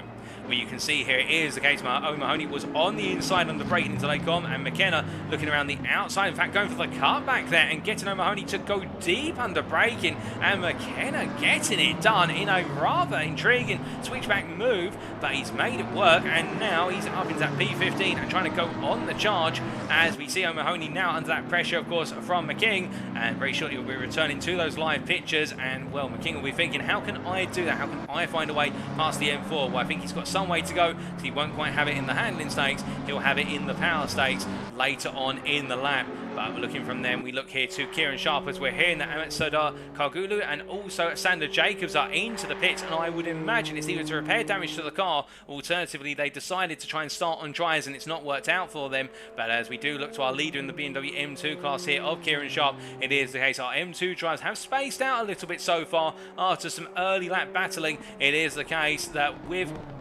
what is a good few minutes this race complete, albeit we've got plenty of minutes to go, the M2s have spaced out a little bit and they're focusing more on strategy at this point. But we have Kieran Sharp ahead of Alex Nunes here, and Alex Nunes with an absolutely mangled front end on that M2. You can imagine at this point he's just trying to bring that car to its pit stop, and he's got a long way to go to that. Meanwhile, Chris Carr in P3 trying to close up to Nunes and running a bit slower compared to the top two, it has to be said, but he's just got enough pace to hold off Yusta Luna right now, who's running in P4 in the BMWs, who you can see here. And behind him we have Yuso Helvio, who running in at that P5 in the BMWs, P28 overall. It's against the Team BUSL driver right now, pressing on as he heads down towards what is turn number 8. Now, of course, the good news for our GT3 drivers who have already made their pit stops, so the likes of Kargula, for example, is the fact that we see a stop-and-go 30-second penalty there. That is for speed in the pit lane for Sander Jacobs. That is very unfortunate. But Kargula at this point, and also Jacobs, albeit won't be as pleased now that he's got that penalty to contend with. It is the case, because they've cleared a pit stop, they have cleared that mandatory stop. Now, if this race goes to effectively a 2-stop rather than the 1-stop, which we would normally expect, the races around here will be on the fine margins of a 1 versus a 2-stop. You can imagine that Kargula at this point could be well positioned to revive his race fortunes later on in the race, by comparison to those who are trying to go long, and they may have to react to changing conditions. So that's the thing, with this variable weather, we normally expect the periphery of a 1 to a 2 stop, but we could see more than that today here in terms of the number of stops on the cards, and could that benefit some of the drivers who have had difficult races so far, as the rain is not too far away if it is to fall, as per our forecast within the next 15 minutes. Now, to answer your question there, Tycho F1 in the Twitch chat, What information can we show of the cars? Unfortunately, we don't really have the ability to show that much information other than the gaps between the cars here with the broadcasting software we have available. Unfortunately, we're quite restricted in that regard, but as we do see Sodecat making his way, continuing to make his way in the lead through Blanchamon here. We do look back to Sakurai Latinen here, and well, Latinen on the charge versus Daniel Ostins, as Ostins right now, the Aston Martin driver, under pressure here as they make the way down into the braking zone for what is the bus stop chicane. And as they do, Ostins goes very deep. He misses his braking point. Now I think a bit of pressure getting to him, and Sakurai Latinen goes around the outside on the second part of the bus stop and makes it count, and Latinen up another place into P3. It may not have been the perfect qualifying session for Latinen, missing out on when the circuit was in the best possible condition. Here's the case, he's really going for it as we see Austin's there going for it in return there, almost dive bombing his way into the apex of the source, but to be fair, being very brave, and it says on the side of the car, never give up, and he's definitely embodying that principle, albeit I think he's had to back out there in the run up towards Eau Rouge and Raidillon as he charges through the uphill run, and as they do, they've got a BMW M2 in front of them, who is going to prove a little bit of a conundrum, albeit they've safely navigated the M2, and I believe, unless I'm very much mistaken, that was in front of them Chris Carr, who they found their way on past. But right now, we can imagine that Austin's at this point will be feeling racing. In fact, in the charge down the Kemmel Straight, he's looking up the inside here into Lecom. Up the inside he goes, but of course it's inside to outside. A bit of contact between the two drivers there, and I think that has actually unsettled the car of what is Sakurai Latinen, and albeit Latinen has rejoined. There's more contact between the two of them. I think some elbows coming out here as Latinen is knocked wide coming out of Lecom, and Harry Phillips puts himself right in between the two of them, slides himself in there, but I can imagine Latinen will not be too pleased with that in terms of how that played out. Meanwhile, we've had a bit of an incident involving Patrick Sodecat. He's lost the lead of this race. What exactly happened? This was only moments ago, and well, we haven't quite seen exactly what's happened, other than it is the case that Cassingenna has made his way into lead, Jean-Sebastian Cassingenna, and as they make the way down through Rouge Corner, well, here's the case, we're still on the replay here, but here is your new race leader as it stood on the replay, and I do believe he is still leading when we return to those live pictures, but I think it may have been the case that Sodecat made a mistake at Lecom, because we only caught the tail end of it, but it definitely looked as though he was returning to the circuit on the run into turn number 7. But as we return to those live pictures right now, Sodecat definitely losing pace compared to Cassingenna as they make their way up towards Blanchamon Corner and past what I believe is Kieran Sharp there in the BMW M2, our leader of the BMWs, steering clear as they make their way on through. And well, now can the Frenchman break away? That is the big question, because Ray is looking as though here he's been very consistent, but of course consistency is one part of the story. The other part of the story is delivering the pace as the number 911 driver rolls his way in the Porsche 911. Coincidence that? I think not, and heads down towards turn number 1 once again as we now head towards the closure of what is the first 24 minutes race. We've completed 20 minutes, 4 minutes to go before we've only got 2 hours remaining, but indeed this race has had plenty of surprises so far, and it does seem as though some drivers being caught out a little bit with the fact the circuit is drying, but it's not drying as fast as they perhaps anticipated, and therefore that lap time is still to come into effect. But as they make the way up the hill once more, we look back here to Harry Phillips. As we see, it is the case, Harry Phillips caught up behind there, Kieran Sharp briefly, albeit we see a flash of lights there from Latinen, and flashing, I think, to say to Kieran Sharp, I'm coming through, please. And indeed, Sharp respecting the fact they have the three GT3 drivers rolling on through as they come making their way onto the Kemmel Straight. And as they head down onto the straightaway, we see a little bit further behind. That is Marcus Fox also trying to close up for random racing. And he's got Darryl Young not too far behind him either. And it does look as though this top 10 getting very feisty as the racing presses on. But behind, outside the top 10, I can tell you that Cornelius Philbinger here, the Team Vispa driver in the Bentley Continental GT3 2018, the German driver here chasing after Condé, hunting down Callum Condé, and as they make the way onto the Kemmel Straight, it is the case we do have the long line astern of what is there still. In fact, I think that is still, yes, it is Simon Still in the NSX, and well, he has got, well, no, that is not Simon Still, my apologies, that is Condé in the Aston Martin, who is off racing line there, having to defend from the Vispa drive, and then in front of them, we've got Simon Still, and then Tyshurst just a little bit further up. In fact, that's not Tyshurst, that's the BMW M2 of what is there. Chris Carr having to bow out the way, and it is the case as they roll the way on through, down through Rivage Corner at this point. Callum Conde under major pressure here in the battle for P12, as we see there just a little bit of oversteer on power. Oh, goodness me, and well, Philbinger here won't be too pleased about the fact he's having to navigate side by side through X Corner with one of our M2s, but at the same time the M2 driver would argue, well, it's your responsibility to find your way safely past me, not for me to chuck the car off the circuit.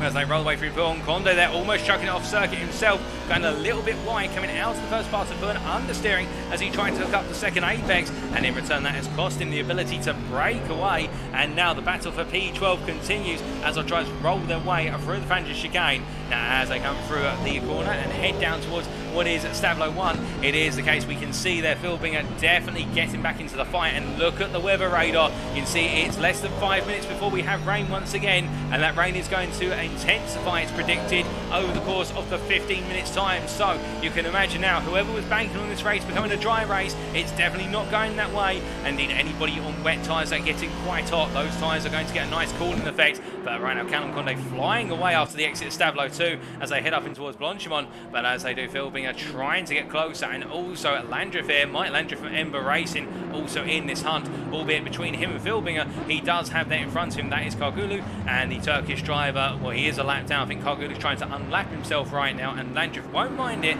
if Kargulu has the pace to unlap himself. If not, however, I think he might start flashing his lights to politely say, can you politely let me through, please, as they make the way on to another lap and head into the source.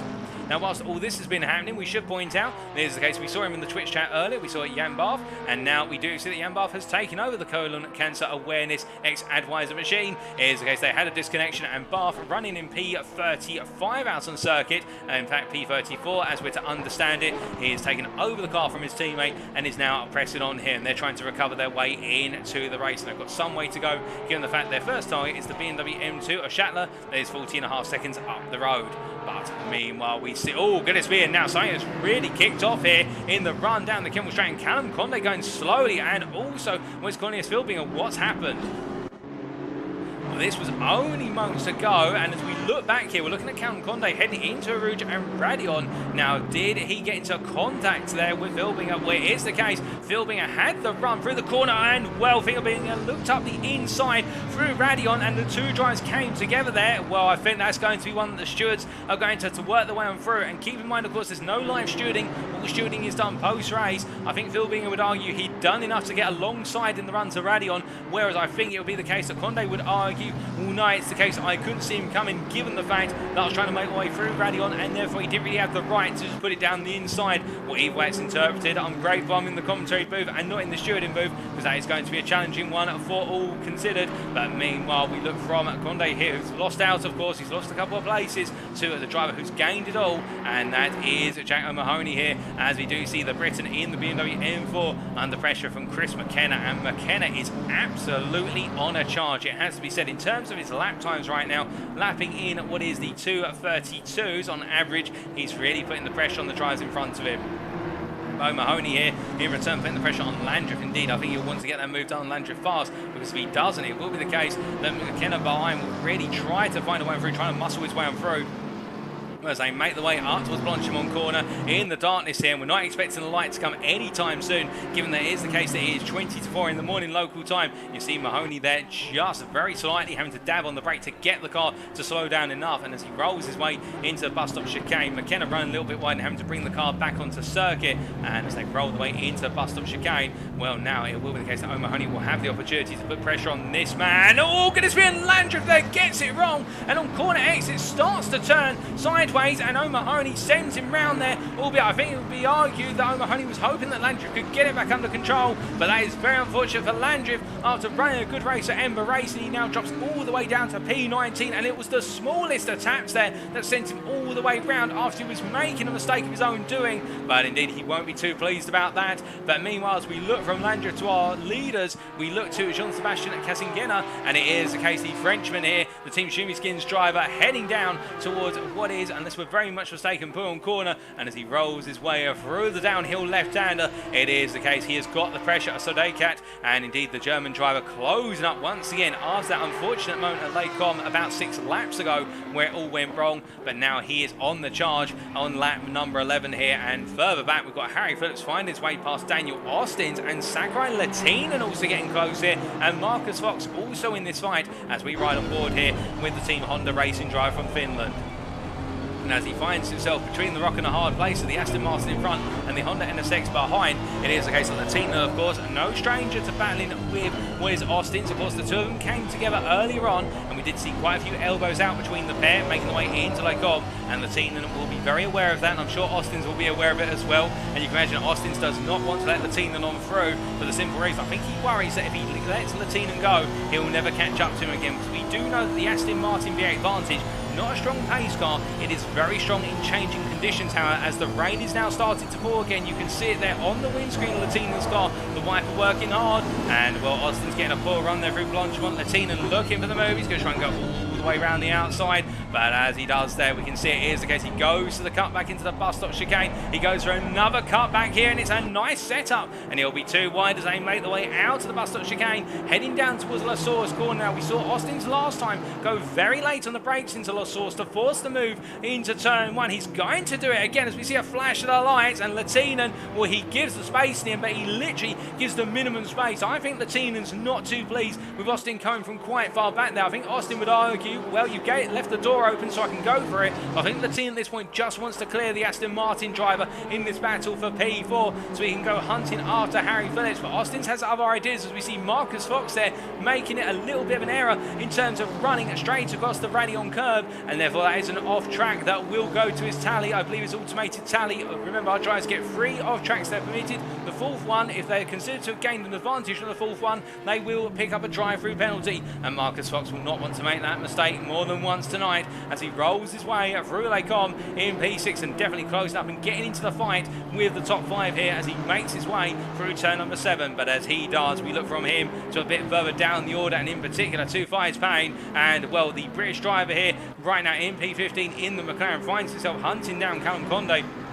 And well, Condé's had a very difficult race, it has had to be said, over the course of the opening 24 minutes or so. It has gone from good to bad, but will it go from worse off to better? Much like the same for Fives Payne here as they make their way onto the Kimmel Straight, and that rain is quite variable now. It's going to increase in the next 5 minutes, and within the next 10 to 15 minutes it's going to calm down a little bit, albeit we've got light to moderate rain falling, and that will definitely mean that the lap times will start to worsen or slow, we could also say, and well, who will be able to master those changing conditions? Who will be the rain master? Well, Cornelius Philbinger will not be considering himself the rain master if he makes that mistake into Lake Com. You may have briefly saw that on the camera. It was the case, just understeering a little bit into turn number 5, but bringing it back together. Good car control to recover the car, and as he makes his way in P16, he's got a lot more work to do. I think he'll be targeting a potential top 10. But looking from our GT3s, we do look to our BMW M2s and to Kieran Sharp, your race leader in the M2 class, as things currently stand. The Team Sim Racing Collective driver doing very well right now in terms of leading the pack. He is 9.9 seconds clear of Alex Nunes in P24, P2 in the class, of course.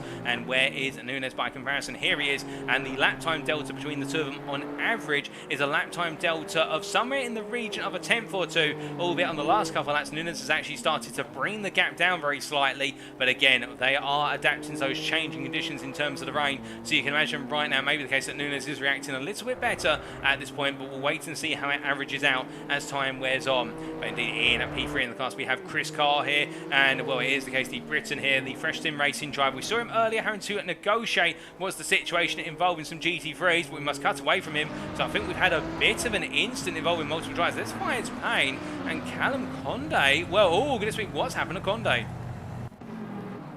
Well, here it was only moments ago, and in a battle there with the McLaren, and well, we're trying to see which McLaren that was. We're not going to see. I think that's Fives Payne, the two of them battling together as they made the way down. Oh, goodness me, and both of them in a whack there, and as they came together, it's the case. Well, Callum Condé, he's just not having any luck today, and Fives Payne is the better of the two of them, as Condé's also had a brief tap to the wall as they made the way into Stavlo 1, but it was the case that I think both drivers trying to drive on the limit with that rain, intense intensifying, and as they did, they found one another, and I think they wanted to give one another room, but that room was not going to be there. Alphys Payne has re-emerged in P15, but Conde has dropped down to P20. A difficult day for Conde so far, but he's still got just under 2 hours to try and recover. As we say hello to Kevlar in the YouTube chat, who is cheering on a P2 driver of Patrick Sadekat. And speaking of our P2 driver, here he is very shortly. There he is, and it is the case. He's falling back slightly from our race leader right now, but the lap times are oscillating, and both drivers, both Kassengena and also Cornelius Philbinger, evolving to these conditions as the conditions themselves continue to mutate and evolve as time presses on. Indeed, very tricky right now. We've seen track temperature drop back to 13 degrees centigrade, and indeed ambient with it, which means those tyre pressures will slightly drop away a little bit, but not too much with these wets. The wet tyres, of course, have a very wide operating window compared to the dry tyres that our drivers have, and of course those tyres provided by DHL, and as they make their way on through this case, it is one of those cases that we do see Sadekat here really just hounding down after Kassengena, and then Harry Phillips, the best of the rest in P3 right now, running away from Latinen. But meanwhile, speaking of somebody who's trying to get into the fight, as we actually look to our leader who runs a bit wide there, coming out through Blanchamon, that's going to cost him some time, and he will have had to have lifted off if he doesn't want to be attributed as using an off-track to gain time by our automated stewarding system. It is the case of Team Shumi Skins driver definitely feeling a bit of pressure as he comes to the end of this lap, lap number 13, and heads on to lap 14. And let's see how the gap between himself and Sadekat stands now. It's gone from 1.7 seconds to 1.4. That off-track has cost him 3 attempts. But as he makes his way into the next corner, we've got a lot of drivers who are really feeling the pain. And indeed, with that rain coming on down, I'm actually hearing in my ear it is the case that the rain is falling towards the latter portion of the circuit, particularly towards Blanchamon and also the bus stop chicane. That's where the rain is falling first, and it's coming over the circuit, and it's intensifying there before else based on the wind direction. And if that is the case, then that is why we're seeing a lot of drivers we've just had on our automated system, which you can't see on screen, but it's the case we have it on a separate timing tower in the commentary booth here. We have had multiple drivers in the lead group all run wide at Blanchamon Corner, and that is where the rain is falling at the moment, more so as we see Austin's there drifting his way through Raidillon Corner. He's going to be careful of that. He's carrying a lot of speed, and he doesn't want to lose control of the car after running so well so far. But he's got Marcus Fox, who is closing up rapidly here, and Marcus Fox definitely, I think, has set that car up for the rain and the idea that the race is not going to dry out. If anything, it's only going to get worse. But look at the radar there in the top right, and you see we're now expecting the rain to stop within about 10 to 15 minutes time, and the rain intensity to lessen in the next 5 minutes, and that could hurt some drivers, none more so than Marcus Fox, who does definitely look as though he's got a car here that is running for the wet, not for the dry, as he makes his way down into Rouge Corner, and he's putting the pressure on Austin's. There is no doubt about that, with the gap between these two coming down very rapidly. As they roll the way through what is X Corner and head up towards Poole. And again, Austin's ran a little bit wide there, really having to fight with that Aston Martin V8 Vantage, and Marcus Fox takes a peek, but he's not going to be able to find it, as we hear that Ricardo McKing is into the pits from P19, in fact from P18 on circuit. He's come on in, and as he makes his way on in the Dutch, when I see him going past me outside my commentary booth window right now, it is the case looking a bit further down the order, so outside the top 10, in fact outside the top 20, we do look here to what is Denise Pope, running right now in P23, having had an early pit stop, and the Wild Things Racing driver here in the Nissan GTR, having had a difficult start to the race, but looking to find her way back into this race later on, as right now trying to chase after a potential top 20 here today. And Pope definitely has got it all to do, albeit just under 2 hours to do so. But as we look from Pope, we do look to Christian Winkler here. And indeed, Winkler, Josh Lodge ahead of him, and Kargulu behind have all just had off tracks towards the end of their respective laps. Again, that rain falling at the inconvenient places. We see Winkler there out braking himself into what is the bus stop chicane. And that just goes to show you we've got quite a bit of water within that braking zone into turn number 18. And that is really catching a number of drivers out. But as we do see our Bentley driver here making his way on to another lap, we hear that Josh Lodge has recently had a bit of a moment, and the Dirty Pedals driver seems to have got it wrong. Let's take a look back at what happened. Well, this was only moments ago for Lodge, heading down the Kemmel Straight in towards what was Les Combes, and under braking here does he simply takes a lot of apex curb, and as he rolls his way on through Les Combes, well, the car's looking stable there, but oh, get his spin. In fact, it's the direction change coming out to 6. We tried to bring the car over to the left to set up turn number 7 at Les Combes. It's the case that the car snapping on him there, just a bit too aggressive with the throttle and the steering input, and bringing the car back together there, but very fortunate to dodge the wall just about as we return to a live pictures, but so many drivers being caught out as we're hearing that it's the case that Kassingena has now headed into the pit. So he's coming in from the lead of the race. And who else we've got? And we've also got Marcus Fox coming in. It is the case, pit stops left, right and centre. I think Kassingena's actually had a whack to the wall. That Porsche does not look too well. And, well, as he makes his way through the pits, that means that with an apparent error by Kassingena, it is the case that Patrick Sodeka now retakes the lead of this race for Wild Things Racing with a 5.1 second advantage over Harry Phillips. Unfortunately, we can't find out what's exactly happened to Kassingena, but it is the case something has gone wrong. And Marcus Fox also into the pit lane, as we're hearing that Richard Pixley's had an off track somewhere. And well, here is Richard Pixley making his way down the Kemmel Straight with what is behind him there, unless I'm very much mistaken. That is Simon Still, and Still giving pursuit as they make their way down here. And in fact, that is Conde, who is a lap down. Everybody now really out of sequence here with the number of drivers who've come into the pits. Indeed, those drivers who simply had off tracks, but it is all happening here at Spa. And indeed, we're not even an hour into this race, so we've got a couple of yellow flags out on circuit. I think it's O'Mahony who has had a slight off track making their way onto the Kemmel Straight. And with the rain that's being accumulated on the circuit, we'll see O'Mahony here. I think he's going to be passed by Fives Payne, and Fives Payne looking up the inside, but he goes to the grass here, trying to find that inside line. And Payne, in fact, in the end, has to bring the car back to the centre. And as he does, he loses out on a major opportunity there, and he's really having to fight with the steering wheel. Surely a number of drivers here haven't decided to come in and gamble going to dry tyres. Alternatively, if they have, well, I think they're going to be thinking about going back to wet very soon. But Fives Payne has not had a pit stop yet, so I'd imagine Payne just being caught out there by the wet conditions. But many a driver seemingly having difficulty here. And it, well, a very wet Spa circuit is throwing up no wonder of conundrums for our drivers, as meanwhile in the BMW M2 class, let's not forget we've got two classes out here. It is the case that Alex Nunes running in P2 in the class. Well, he is right now the best part of 14 seconds off of the class leader, Kieran Sharp. Where is Kieran Sharp, I hear you ask? Well, here he is, making his way up through Eau Rouge and Raidillon, and looking at very good at this point in time as he makes his way up the hill once again. And Sharp definitely really charging on and just not giving anybody else in the BMW M2 class even breathing room to try and get into the hunt for the lead of the class. As meanwhile we look from Sharp a bit further down the order to what is Leonard Vogler, and will the Dutchman here find himself being passed there by one of our Bentleys. I think that's the Fanatec Bentley, and as they make their way up towards the original Raidillon, it is the case the Dutchman here running effectively what is P7 in the BMW M2 class, trying to chase it. In fact, I think we just had a disconnection for Vogler. In fact, we have had a disconnection, and that is very unfortunate for Vogler,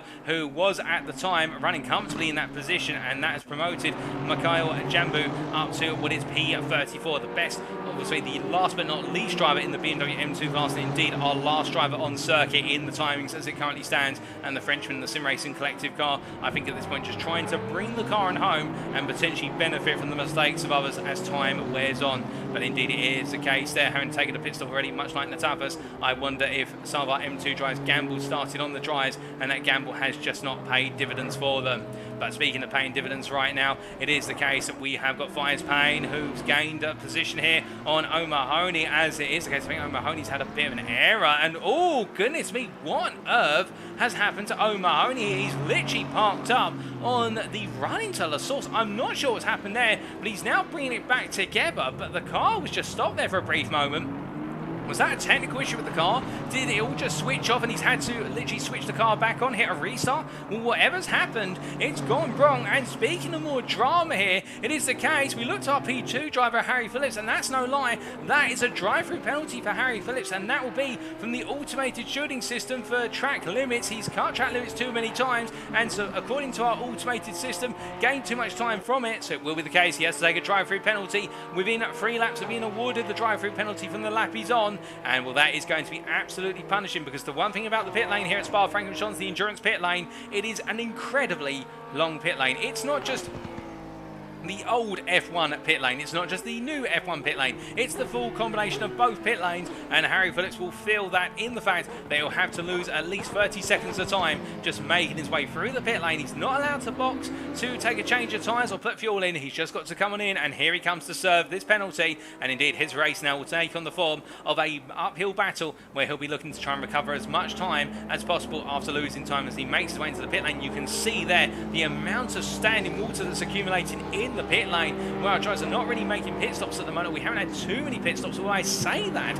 One driver who's really fallen out of the mix since making his pit stop is Marcus Fox. He was running for a time, battling for the top 5 in P6, and the Austrian here, now in P17, stuck behind Lodge, and I wonder if Fox here has had to take a pit stop due to reasons such as the tyres, alternatively the way the car was set up, but in doing so has really put himself at risk here of losing out massively, given the fact that we have got rain continuing to fall. Those drying conditions that we saw anticipated to come have actually gone away. The rain clouds are only intensifying here, although I say that and the weather radar plays tricks with me and says that it's actually going to be slightly dry in 5 minutes time for a brief period, or at least no rain is going to fall. As we see Fox here looking for the move up the inside through Blanchamon Corner versus what is Lodge there, Joshua Lodge. It is the case he's going to find his way on through, and Marcus Fox up to P16 there, and Lodge, I think at the end of the day, battling with him as far as he could, but respecting the fact at the same time as well that these two are in slightly different paces of races right now, and I think Lodge there focusing more on chasing down the likes of O'Mahony in front of him and using Marcus Fox as a pace car, if you will. But meanwhile, with Harry Phillips leaving the pit lane, he has dropped all the way down to P8, and in the meantime into the pits has come Simon Steele, and he is coming in from P11 as he makes his way into SS Racing in the Honda NSX Evo. But as he makes his way down the pit lane here, it is the case, it is all happening with regards to those pit stops and indeed those conditions. But our race leader at the moment, indeed a good number of our leading drivers in the respective classes, have yet to flinch and come into the pits. They seem to have gauged the conditions and the race condition evolution right, and it is Patrick Sodekat, the German driver here, who leads for Wild Things Racing as he makes his way through Stavlo 1 and into Stavlo 2. As he makes his way through the right-hander here, Sakurai Latina, meanwhile, running in P2, the Finnish driver for Team Honda Racing, trying to put the pressure on and indeed matching the lap times of our race leader, but not really gaining, not really losing out at the moment. And I think they may have hit a bit of a stalemate in terms of those lap times. And Daniel Austin's behind, also matching the top two. Here's the case that Austin's here. Well, this is one thing we can definitely take away from Austin's in terms of the setup of that V8 Vantage. When the conditions are wet, Austin's is absolutely flying. As soon as the circuit starts to dry, however, or there's the sign of only very light rainfall, and therefore those dry lines really start to become prominent, it seems as though Austin's loses out considering that car seems to have been set up for a bit of a dicey wet setup where he's able to drive the car on the limits, as there's somebody pointing the wrong way there, although I'm not sure who that was. I think that's Kassingena. In fact, that is Kassingena, who after leading this race had a major incident we weren't aware of, and now he's had another major incident. Let's take a look back.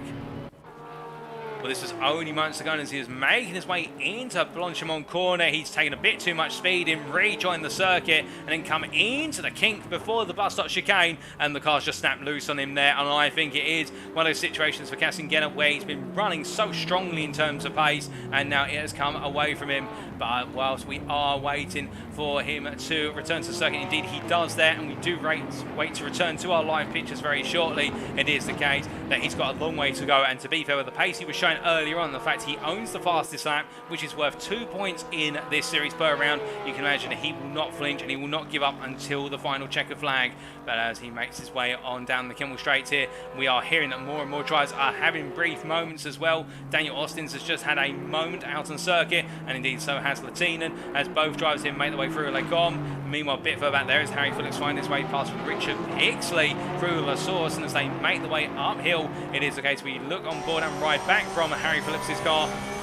As you can see, Richard Pixley also in the Wild Things Racing Porsche. Well, the two of them here running up the hill, the two teammates. Of course, there's no teams officially running in this series. This is a Drivers' Championship, not a Teams and Drivers' Championship. So it is the case there. They're all running for... Oh, goodness me! And Harry Phillips there, as he was coming through the kink to go onto the Kemmel Straight. The standing water pool on that inside has caught the Wild Things Racing driver out, as we see another driver into the wall. My goodness, that is a slam and a half. And that, well, that's not Chris McKenna. Who is that? I think that's Sander Jacobs, who's had a whack to the wall, and we will see Jacobs return it, as we see there. One of our M2s just staying on that inside line, and that, I believe, is Chris Carr, who doesn't want any of this. But that was, I can confirm, that was Sander Jacobs with a massive slam to the inside wall on the Kemmel Straight, and so many drivers here trying to push as hard as possible, but in doing so, they're just being caught out time and time again. And, well, I think at this point, it's going to be about survival rather than pace that's going to get a driver to the end and take the checker flag and that win, because we are seeing mistakes left, right and centre, up and down the field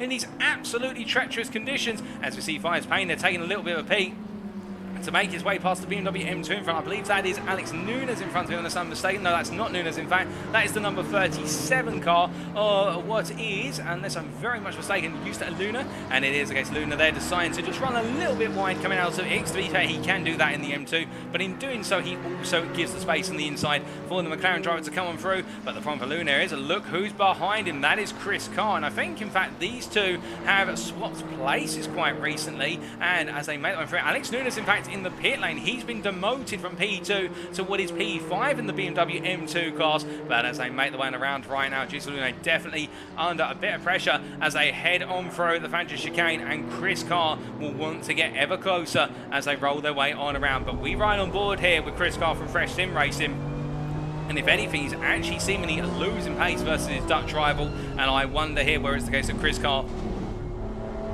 has had to back the car off as they make the way through Stablo 1 and Stablo 2, and actually had a fight with the steering wheel there. The car not looking comfortable, as it is the case. The rain has stopped falling very briefly as Chris Carr now brings himself up to speed. Luna definitely running away and going past Chris Carr there. That is one of our GT3s, and that is what is the Emden racing machine of what is, I'm not actually sure who the driver is piloting it, but Chris Carr there, well, understeering a bit wide and definitely struggling in these conditions, and I would say Luna is feeling much more hooked up by comparison, and Chris Carr definitely not in a happy space right now as he brings the car back onto the circuit, but it is all going wrong for the number 14 driver. But as he makes his way through, we say hello in the YouTube chat there to A Million Ways, and as we see Chris Carr right now making his way through the bus stop chicane and onto another lap, we do look from Chris Carr up towards what is our leader, Sadeikat.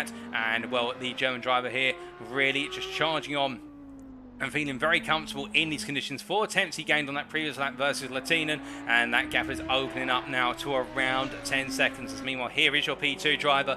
Can he find a way of coming on back, given the fact that things are only going to get wetter and wetter as time wears on here, and we are almost at what is the 1 hour and 30 minute remaining mark. 6 minutes to go, and still plenty of at least one mandatory pit stops to come, but we're expecting at least more than one stop here today, given how these conditions keep changing literally minute by minute. And well, Latinen there losing an entire second over the course of the second sector as he drifts his way into Blanchamon Corner. My goodness, the man is pushing as hard as he can. I think at this point he just needs to think about keeping the car on the straight and narrow, for the simple reason he makes a major error, and we could see, much like Kassingena, the case that he'll drop all the way down the order and he'll just not be able to get himself back into the race as he makes his way out of the final corner and down towards turn number 1. But that gap has opened up to almost 11 seconds to Sadeikat, and indeed Patrick Sadeikat just seems to be in a world of his own right now. But could the tables turn later on? Of course, not putting the commentator's curse on,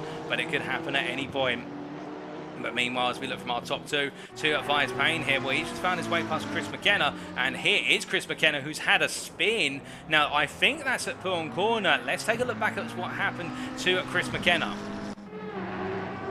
Was he's making its way there through X corner, indeed, and heading down towards Pulon. I think it's going to be the case he's going to carry too much speed into Pulon and then send the car wide, run his way on through. We hooked up that initial apex onto the exit curb, and yep, on that exit curb, the rear right tyres simply just have not got the grip due to the standing water on the curb surface, and that has sent McKenna around. And as he returns to the circuit, it is a case of we thinking to himself, right, I can't use those flat curves on the exits anymore. They are too wet and the car will not handle them. But indeed, that's the thing, of course, you have to do that risk versus reward, which is, can you use the curves when you've got this rain that comes, then it goes, then it comes again, and therefore are the curbs dry enough for you to be able to put a wheel on them and get the power down, or do you have to avoid them completely? Because the more curbing you can use, the wider the corner is, and therefore the more speed you can carry into and out of the corner. But conversely, if the curb does not provide you with the traction you need, then the car is going to go on round. But as the drivers continue to press on, it is the case that we do look from Chris McKenna running in P10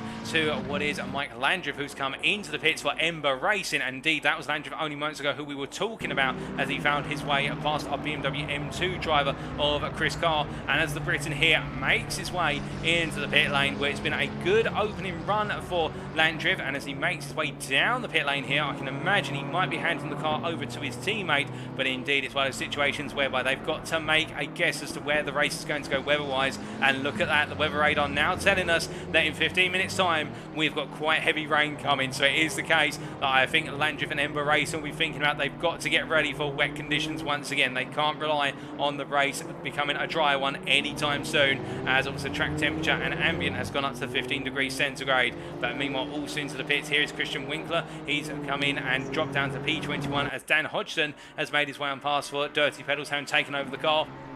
And Hodgson here running in at P20. It is the case the McLaren 720 driver has got Cargulu behind him, and well, Cargulu a bit further back, to be fair. Between the two of them there is the BMW M4 of what is O'Mahony, and of course the pair being behind O'Mahony in terms of a lap with Jack O'Mahony in P13. But as they come on through here, none of our leaders in terms of what is our top 10 deciding to come in at the moment, other than Harry Phillips. Of course, Harry Phillips with that drive-through penalty, he hasn't actually served his mandatory stop. He's made a visit to the pit lane, but we do look here from Cargulu to what is Sadekat, and Sadekat at this point finding his way past what is the Bentley there, the Fanatec Bentley, as he heads down the straight. I believe that is Winkler behind the wheel of the car, unless I'm mistaken, Christian Winkler.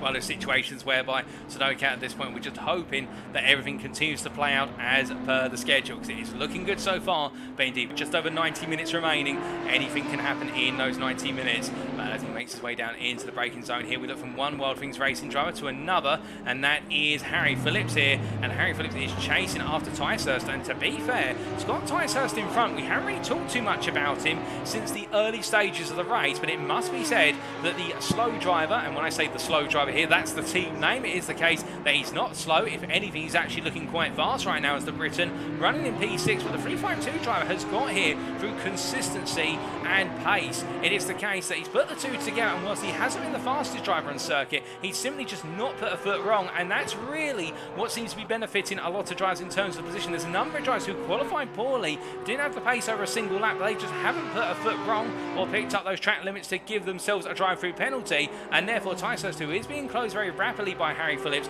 you could imagine that whilst he may be worried about being passed, at the same time he won't break a sweat too much, because of the simple reason he'll be hoping that Phillips gets it wrong later on and may step the car out of line and give him the place back.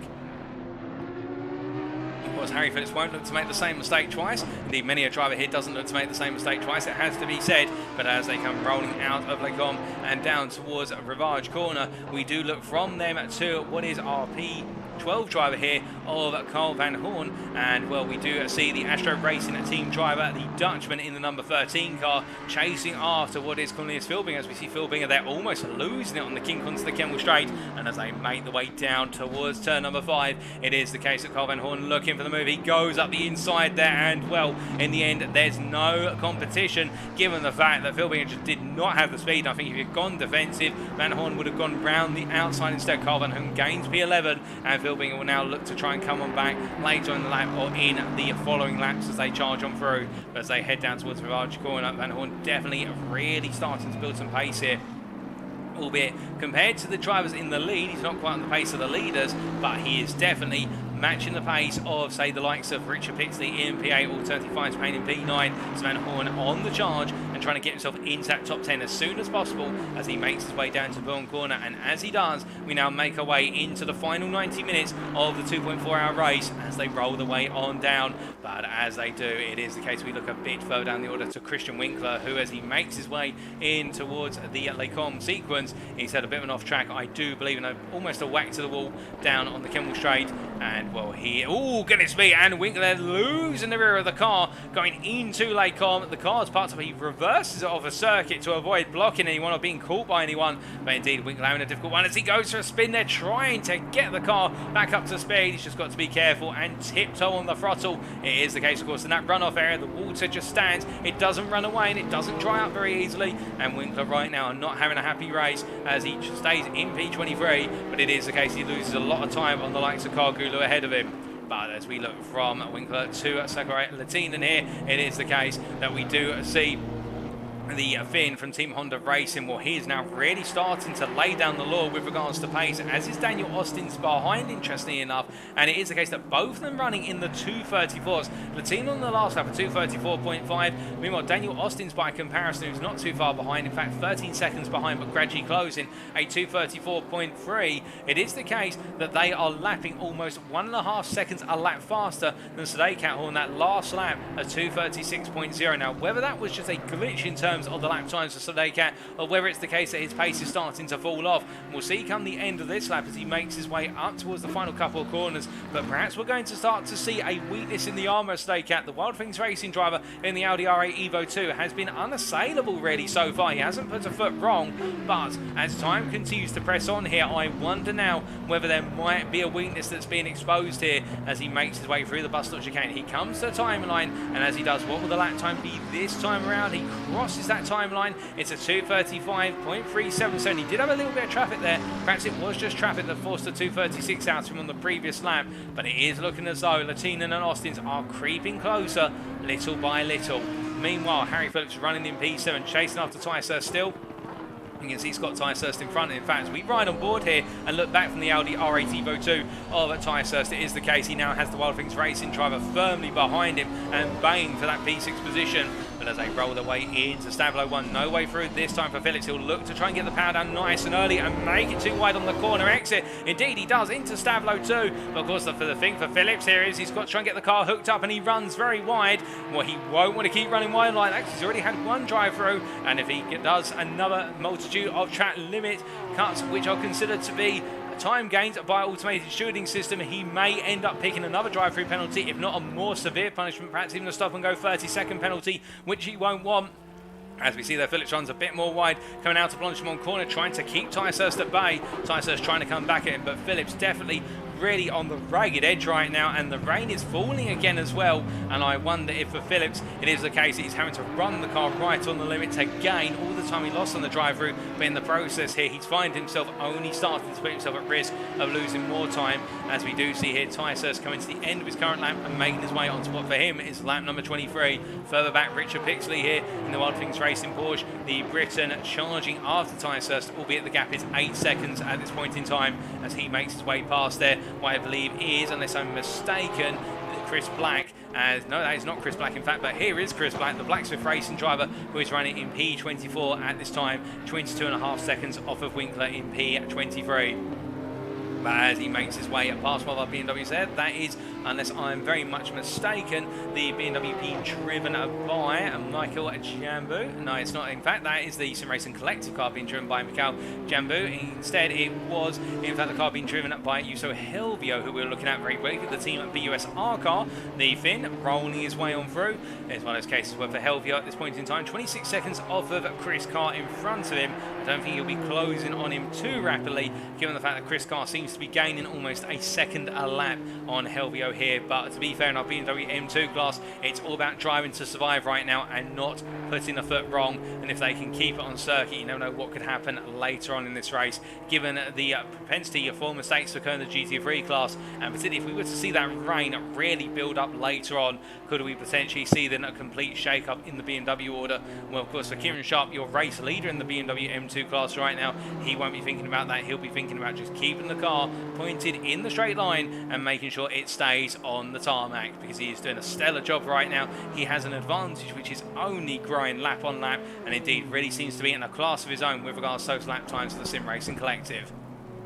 As he heads his way down towards what is here turn number 5 through to 6 and 7. Once again, we do look from Kieran Sharp to what is a bit further up the road, and in particular Daryl Young, and with the Wild Things Racing driver here in P5. It is the case, chasing after Chris Hack right now, and well, Chris Hack just up the road for Wild Things Racing as well. Indeed, Wild Things Racing with a good number of drivers representing them here, and it is the case, all looking to try and hit one another to the post. Well, Daniel Young at this point 16.5 seconds off of his teammate, and here is Chris Hack in return, running in that P4 position as he makes his way up the hill through Eau Rouge and Raidillon. But as he does, looking very good as well. But as he heads onto the Kemmel Straights here, we do look to Jordan Cotton. And Jordan Cotton having taken over from Chris Conde moments ago when, of course, they did make that pit stop. And Jordan Cotton right now, much like his teammate, showing great pace. And indeed, that last lap from Jordan Cotton, my good lord, a 2:36.780.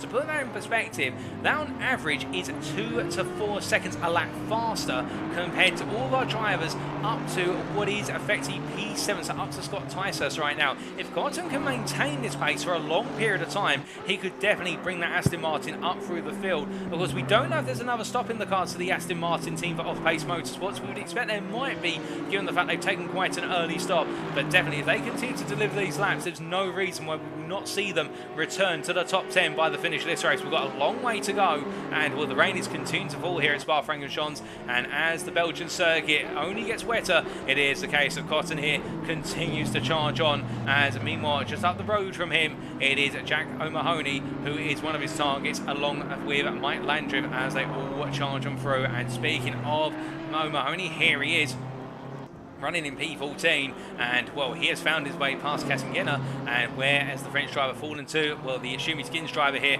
had a major moment earlier on. I'm to believe he had an off track again, and indeed the Porsche driver definitely really having to battle against the elements and the car here today. But running in P15 at the moment, he's shown a lot of pace, much like Jordan Cotton, in fact, lapping in the 2:36s constantly. But of course, he needs to try and put those mistakes to bed. If he can avoid those mistakes, there's no reason why he too could not return to the top 10 and potentially even contest perhaps a top 5 finish should some of his rivals fall off circuit for a brief period of time. But of course, if the weather evolves, if we suddenly see a move to a dry circuit, which could happen, to be fair, we could stop the sequence of rain on, rain off, and then look towards a circuit which really does dry up. And if that were to happen, particularly after all the pit stops have been completed, then you can imagine it'll be the flinching game. Who will flinch and make one more stop versus who will dare to stay out there on wet tyres and try to survive for the remainder? Well, that will be a gamble which many a driver will be thinking about, but who will be brave enough to take it should it materialise? We will find out. As meanwhile, here is Chris McKenna, the distinct GG driver, pointing the wrong way. What exactly has happened to McKenna?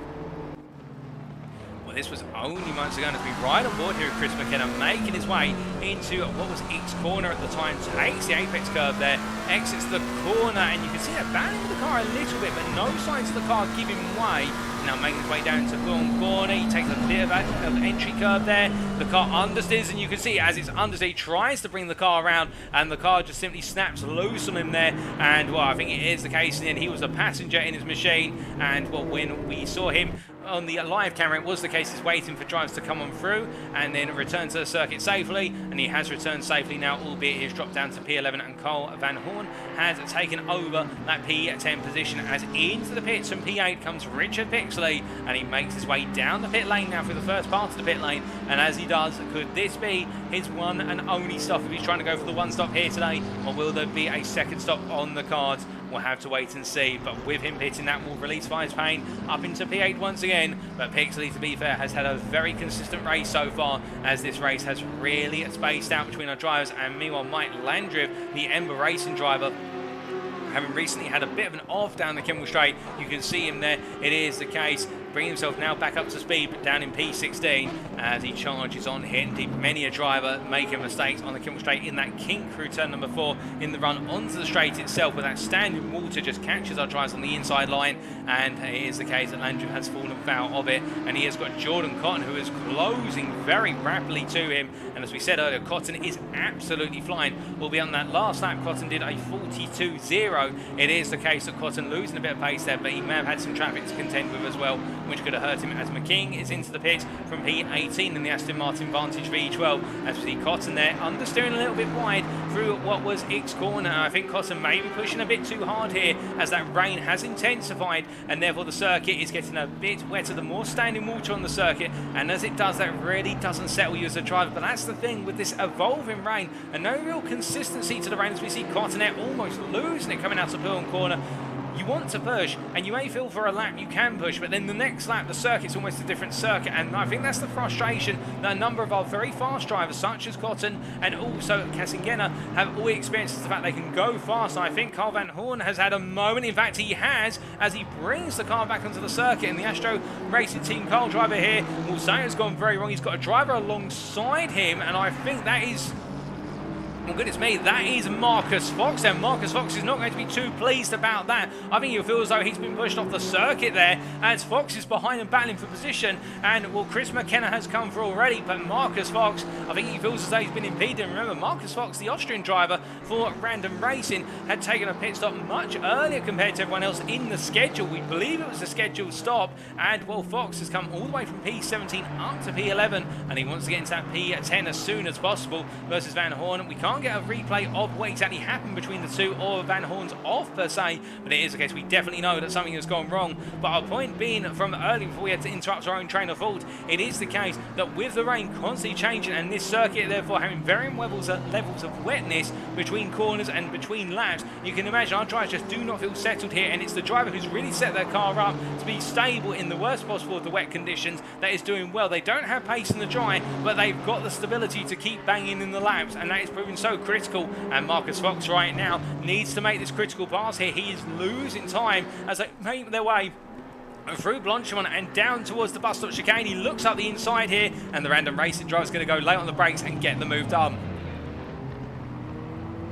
But as they make their way through the right into left here, it does look as though Marcus Fox will not have a comeback attempt from Van Horn. They're getting the job done as they charge up towards La Source, and as they head into the braking zone, Van Horn, I think, will have to wait another day to try and gain that place back later on and go for the top 10. But of course, we've still got plenty of time to go.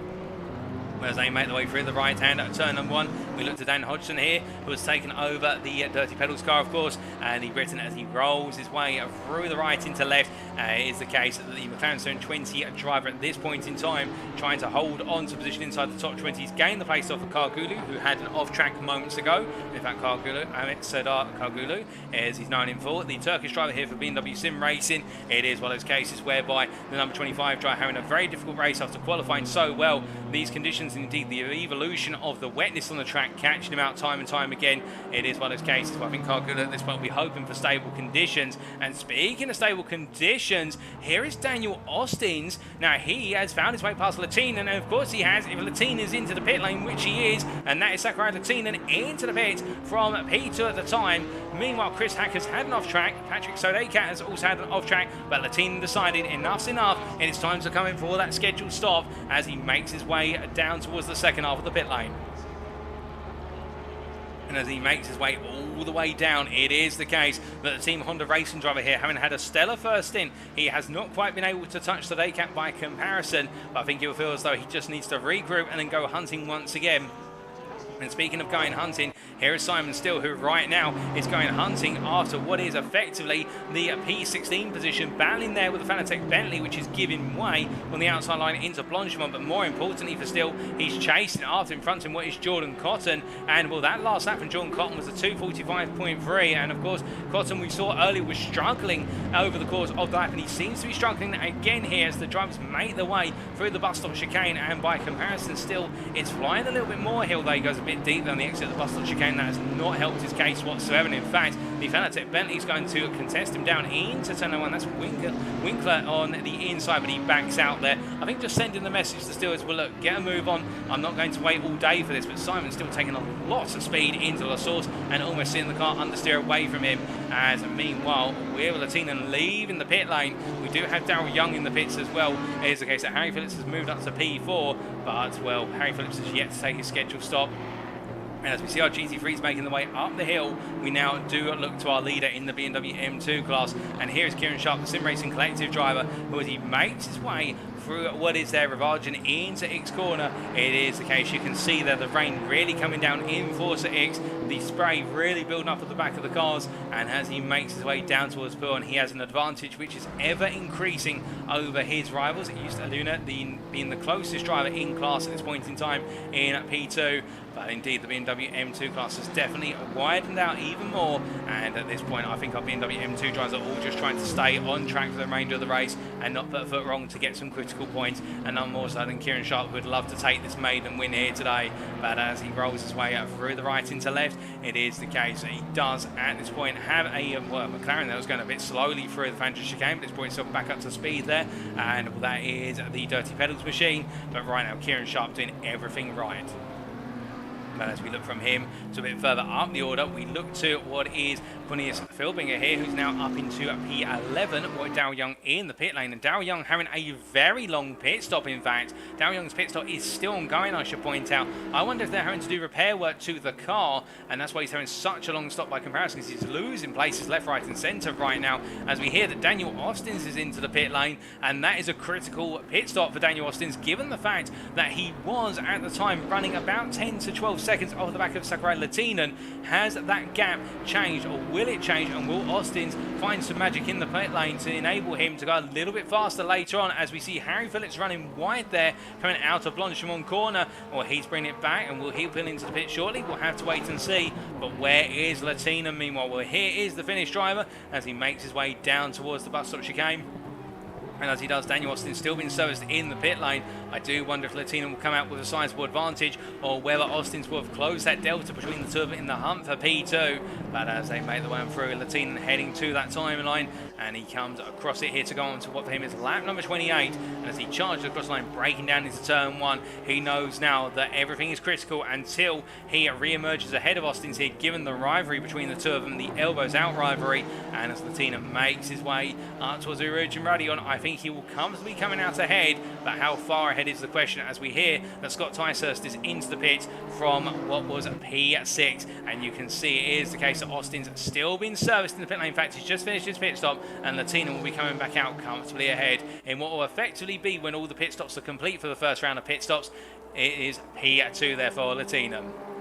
As he makes his way down the Kimmel Straight, we do look a little bit further back to Fires Payne.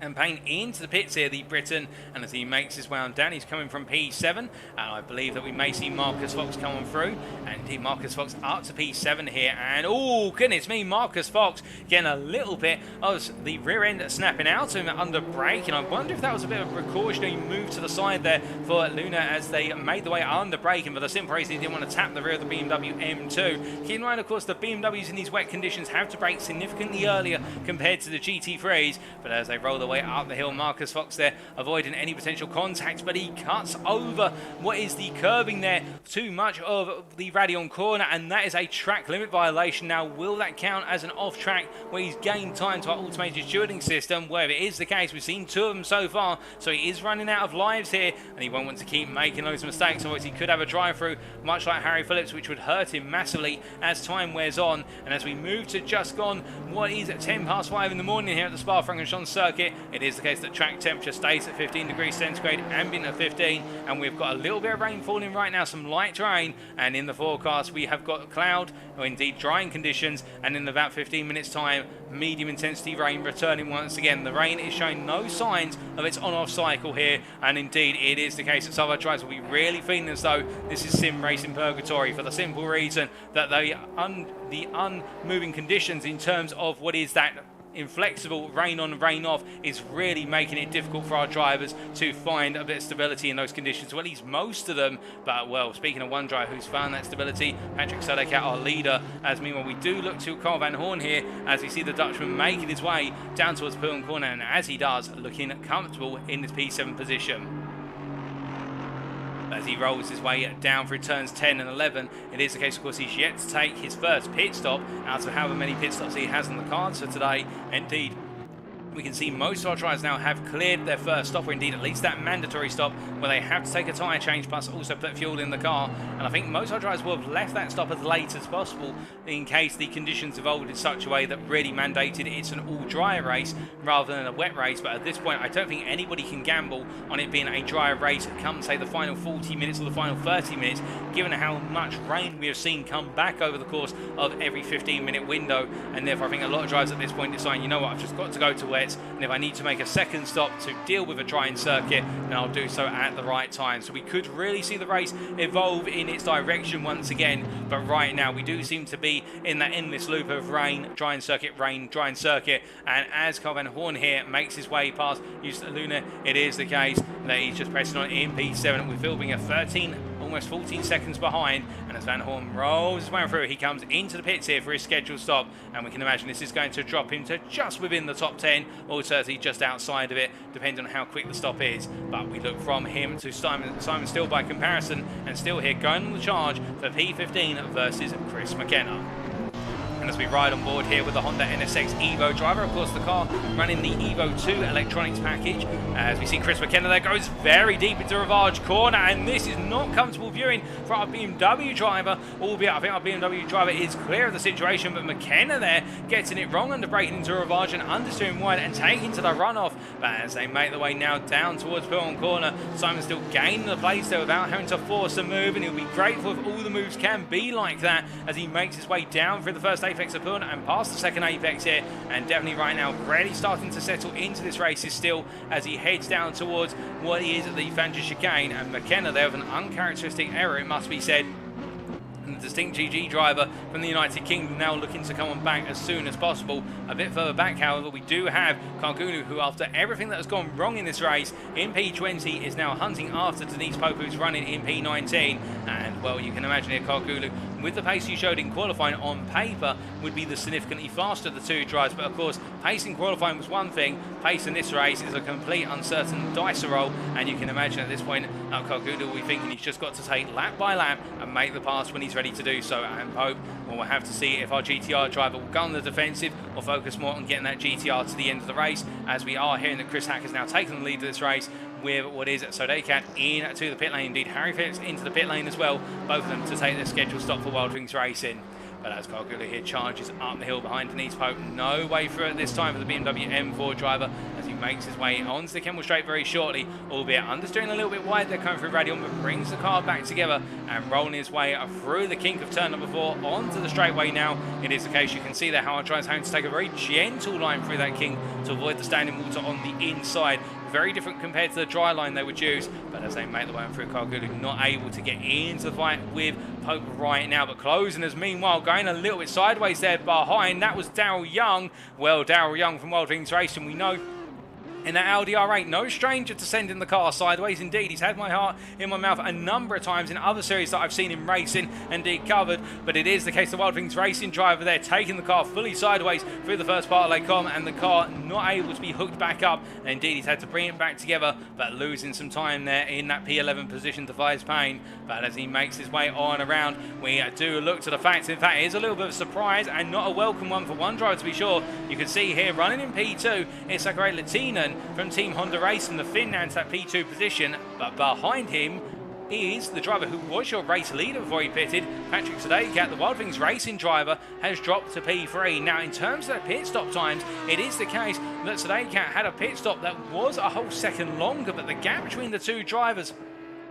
definitely was not close when we saw Latinen come into the pits. But I think where the time has evolved or been traded is Latinen's put in some very quick laps before it was the case that Sodekat came into the pits. So I think the Wild Wings Racing driver here has been caught a little bit by surprise, or indeed sleeping, in terms of the fact that Latinen seems to have just found some pace, and he's put the best part of 7 seconds between the pair of them as they make their way towards the end of what is lap number 30. Now, of course, it is the case that we do have some cloud. In fact, we actually do have, albeit not sunshine, but we do have a bit of a break in the cloud layer at the moment, so this is going to cause the circuit to really go for a strange evolution within the next 10 minutes before we then have more rain on the forecast arrive, which is we may suddenly find that some of the circuit just dries up rather aggressively, and as it does dry up, that may see the lap times tumble in terms of they come down a lot faster. Alternatively, we may see that some drivers get caught out by and have to keep jumping into the wet patches to cool those wet tyres down. But indeed, it is the case as we're seeing some sunlight here at the Belgian circuit, or at least daylight I should say rather than sunlight. It's one of those cases that as the daylight arrives, this race does not become less punishing. If anything, it only becomes more confounding for our drivers, and Sodekat right now having to chase after race leader Latinen as they make their way through onto lap number 31. And well, Chris Hack by comparison in the pit lane, you can see him there making his way through the pit lane from the lead of the race. He's going to drop down outside the top 3, there's no doubt about that, but showing great pace. Meanwhile, his teammate, albeit rival for this series, of Harry Phillips here, chasing after what is, well, that is Tyshurst, and Tyshurst has got a very damaged front end on that Audi R8. Now, we haven't seen what's happened to Tyshurst, but I would imagine there he's had a whack to the wall, so that does not look a happy Audi R8. And as they make their way down towards Blanchamon Corner, Phillips on the inside here. He's going to go for the move into a long left-hander, and as he does, well, it is going to be a relatively straightforward pass, but I think Tyshurst at this point backing out there, knowing that 2 does not go into 1 on a very wet Blanchamon Corner, and indeed Harry Phillips just about keeping it on the circuit there, right on the limit of those track limits, and finding that grip just about as he gains P7, and he's going charging after O'Mahony, who's yet to pit, and also Chris Hacker, of course, who's recently come into the pit lane. But with the fact that Chris Hacker is just leaving the pit lane now, he's going to be coming out, I do believe, and what will be effectively P5 with Marcus Fox and Daniel Austin's going on through. So Chris Hacker's actually really gained from this pit stop and looking good right now, Chris Hacker, for a potential top 5 finish as he makes his way back up to speed, exiting the pit lane. But as he does, we look from one driver who's making the way back up to speed to a driver who is continuing to find speed on the circuit, and that is Kassengena, as we see the French driver here battling with Philbinger for P14. And right now the Porsche driver from Team Schumi Skins puts in the offensive on as they roll the way out of X corner and head down towards Bourne and up the inside already, and under the braking he'll get the move done for P14. Now a classic move up the inside, a good run. His next target is going to be Chris McKenna, who's literally just in front of him right now, and McKenna is struggling at this point as we ride on board here with the Porsche 911 driver. And of course the unsettling thing is running this close to a rival, that spray coming off the rival's rear end, it does really mask your visibility here if your visibility was not poor enough already given the conditions. But here's the case of Kassengena really going on the offensive. Oh goodness me! And well, there's a car that was just parked there, and it's a multi-car collision, and that is Daniel Austin's as well. What on earth has happened now? I think that was Dan Hodgson who was off track slightly, but all those drivers have come together. Let's take a look back. We take a look first to Dan Hodgson. I think it was the case, looking at Hodgson making his way through what was the Fagnes chicane. Now, does he get it wrong here? Yes, he does. And the car comes loose. And as the car comes loose, he tries to bring it back. And, well, that is where it all kicked off. And in the end, all 4 drivers coming up behind, all caught up in that major smash. And that is very unfortunate. And, well, I hate to say this for Hodgson. He may not feel as though he calls that. And it was the case that he was knocked into by the Schumi Skins driver. But I think Hodgson may be called to the steward's room after that one for an unsafe return to circuit. I think they will look at it that way, but it is the case of 4 drivers all being caught up in that in a major knock. But meanwhile, as we return to live pictures and look at Kassengena, we do also cut over here to Sander Jacobs running P20 run night now, the Dutch endurance team blue driver. And as he makes his way down into the braking zone here for turn number 1, it is the case that Jacobs has behind him, I do believe, unless I'm mistaken, that's Jan Barth, the German driver here for Colon Cancer Awareness, ex-advisor, making his way on the offensive for P21. And these 2 drivers haven't had the best of races between them, and Barth in particular, with that disconnect, still has to actually serve a scheduled pit stop, which is unfortunate that the number 934 driver has taken over the wheel of that Porsche and is trying to wrangle it as high up the order as he can as he makes his way down the Kemmel Straight here on the charge after our P21 driver. We do also have a stop and go 30-second penalty for what is Simon Steele for, I believe, speeding in the pit lane, and well, he's in P22 at the moment when our timing tower is updated, and still is not going to be too pleased about that, so he'll have to make a visit to the pit lane. But in terms of making visits to the pit lane, we've got Hodgson, also Philbinger, both in the pits as well, involved now. Daniel Austin's as well been involved in that major collision coming down towards Stavlo 1. But as we see Jan Barth here on the offensive, and we do look to Jacobs ahead of him. Jacobs trying to break away as they roll their way down through Rivage Corner, and as they head into X, it is the case the Dutchman here just driving a race to the finish at this point, trying to hold on to a top 20 finish with an hour to go by the time he gets to the end of this lap.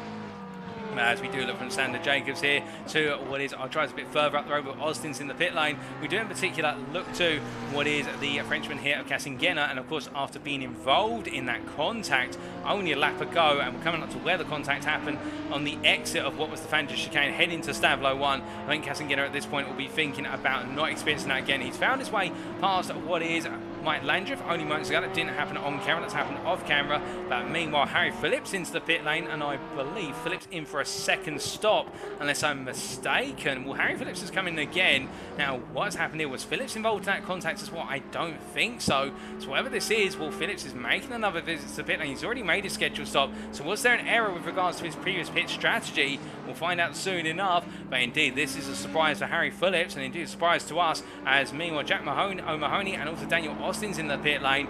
But as we have more pit stops in progress, it is the case that we do look from Harry Phillips to what is Daniel Austin's here, as he heads on through, and what is the case, he's making his way back up to speed right now. You can bet that the British driver here will be feeling as though his job has only been complicated. He was looking to be on course for a potential podium finish, but now he's got to try and battle his way back into the top 5 with a long way to go. But as he brings himself up to speed, we see there just a bit further up front, it is the case that we do have what is one of our other Aston Martin drivers finding their way past on the BMW M2 traffic. And speaking of our BMW M2s, well, we do look to use Luna here, where he's leading in the M2 class. He's taken the lead, albeit he's yet to serve his scheduled stop, and the Dutchman, the half-practice hero driver, when he serves that stop with only a 29-second advantage over what is Andrew Pike, who has taken over the Sim Racing Collective BMW, you can imagine he'll fall back behind. As he makes his way into Blanchamon Corner, Luna keeping it on the straight and narrow at the moment, and in return Andrew Pike having taken over the car from Kieran Sharp. In this case he'll be bringing the car to its conclusion. Of course, we saw the pairing back in season 1 deliver some absolutely spectacular results, and they're looking to do so again here today and really setting the standard early compared to their peers. And there's Alex Nunes, who right now runs in P3 in the BMW M2 class, the Portuguese Rapid Drivers Club, as he makes his way through what is X corner there. With repair work done to that BMW M2, he was able to bring it to the pits for his scheduled stop without having to do the repair work, as the rain is started to fall again, depending on where you are on circuit, and well, that may catch a driver or two out. As we look to what is Nathan Berry here, who has taken over the fresh sim racing machine from Chris Carr, and he right now running in P4 in the class is trying to bring it to its close. But as he heads down the Kemmel Straights here, Evan Latafas completing the top 5 for the BMW M2s. As we see into the pits there, one of our Audis coming in. That's Scott Tyshurst coming in from P6. And I wonder if he's come on in here in order to change tyres. Perhaps he's gone to dries and realised the rain is coming and he's got to go back to wet. Well, that would be a shame if that has happened, of course, but we'll wait for confirmation. As Evan Latafas, meanwhile, the Wild Things Racing driver, the Greek here, running in that P5 in the M2's P31 overall. And then behind him we do have Lennart Deminiuk, and we see the Belgian driver here for Team BUSR running in P6 in the class P32. And then the last of our BMW drivers out on circuit is Mikhail Jambou, the Frenchman, running down towards what is the bus stop chicane in P33 here, P7 in the BMW M2 class. As he comes on through and heads on towards another lap. 57 minutes still on the clock. It is the case. Daniel Austin's in that pit lane once again. In fact, Daniel Austin's. And well, surely it's not the case he decides to gamble by going on to dry tyres for a brief period after that repair work. Because if so, no, it's a drive-through penalty. In fact, it's a drive-through penalty for track limits. It's an automated penalty. I was going to say, if he's gone for that gamble, that is a bad gamble to have gone for. But it is the case that Austin's falling foul of the automated shielding system. Meanwhile, Tyshurst in the pit lane, having completed one stop, making another stop. And I wonder if there's been a mistake, because it is the case, no stop and go penalty, no drive through. This is a scheduled stop, and it is the case, I think, for him, he may have gone to the wrong tyre. As meanwhile, we do look from Tyshurst to what is Landreth here, and well, Mike Landreth from Ember Racing running away, or trying to run away from, we should really say, what is behind the driver of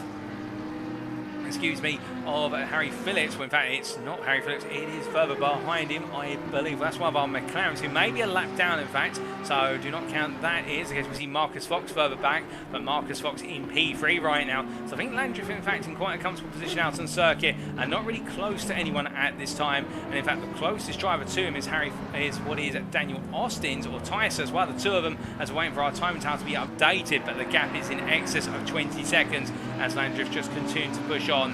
But as he charges on, we do look from Landreth to our race leader of Sakurai Latinen, and the Finn here right now rolling his way through the right-hander of Stavlo 2 with an advantage that is continuing to grow over Patrick Sadekat. The advantage now at 8 seconds, and he is trying to run this one into the distance. But given the rain has come back in full force and we have still got 55 minutes, could we see another turn in the tail? Could we potentially see a comeback charge from Sadekat?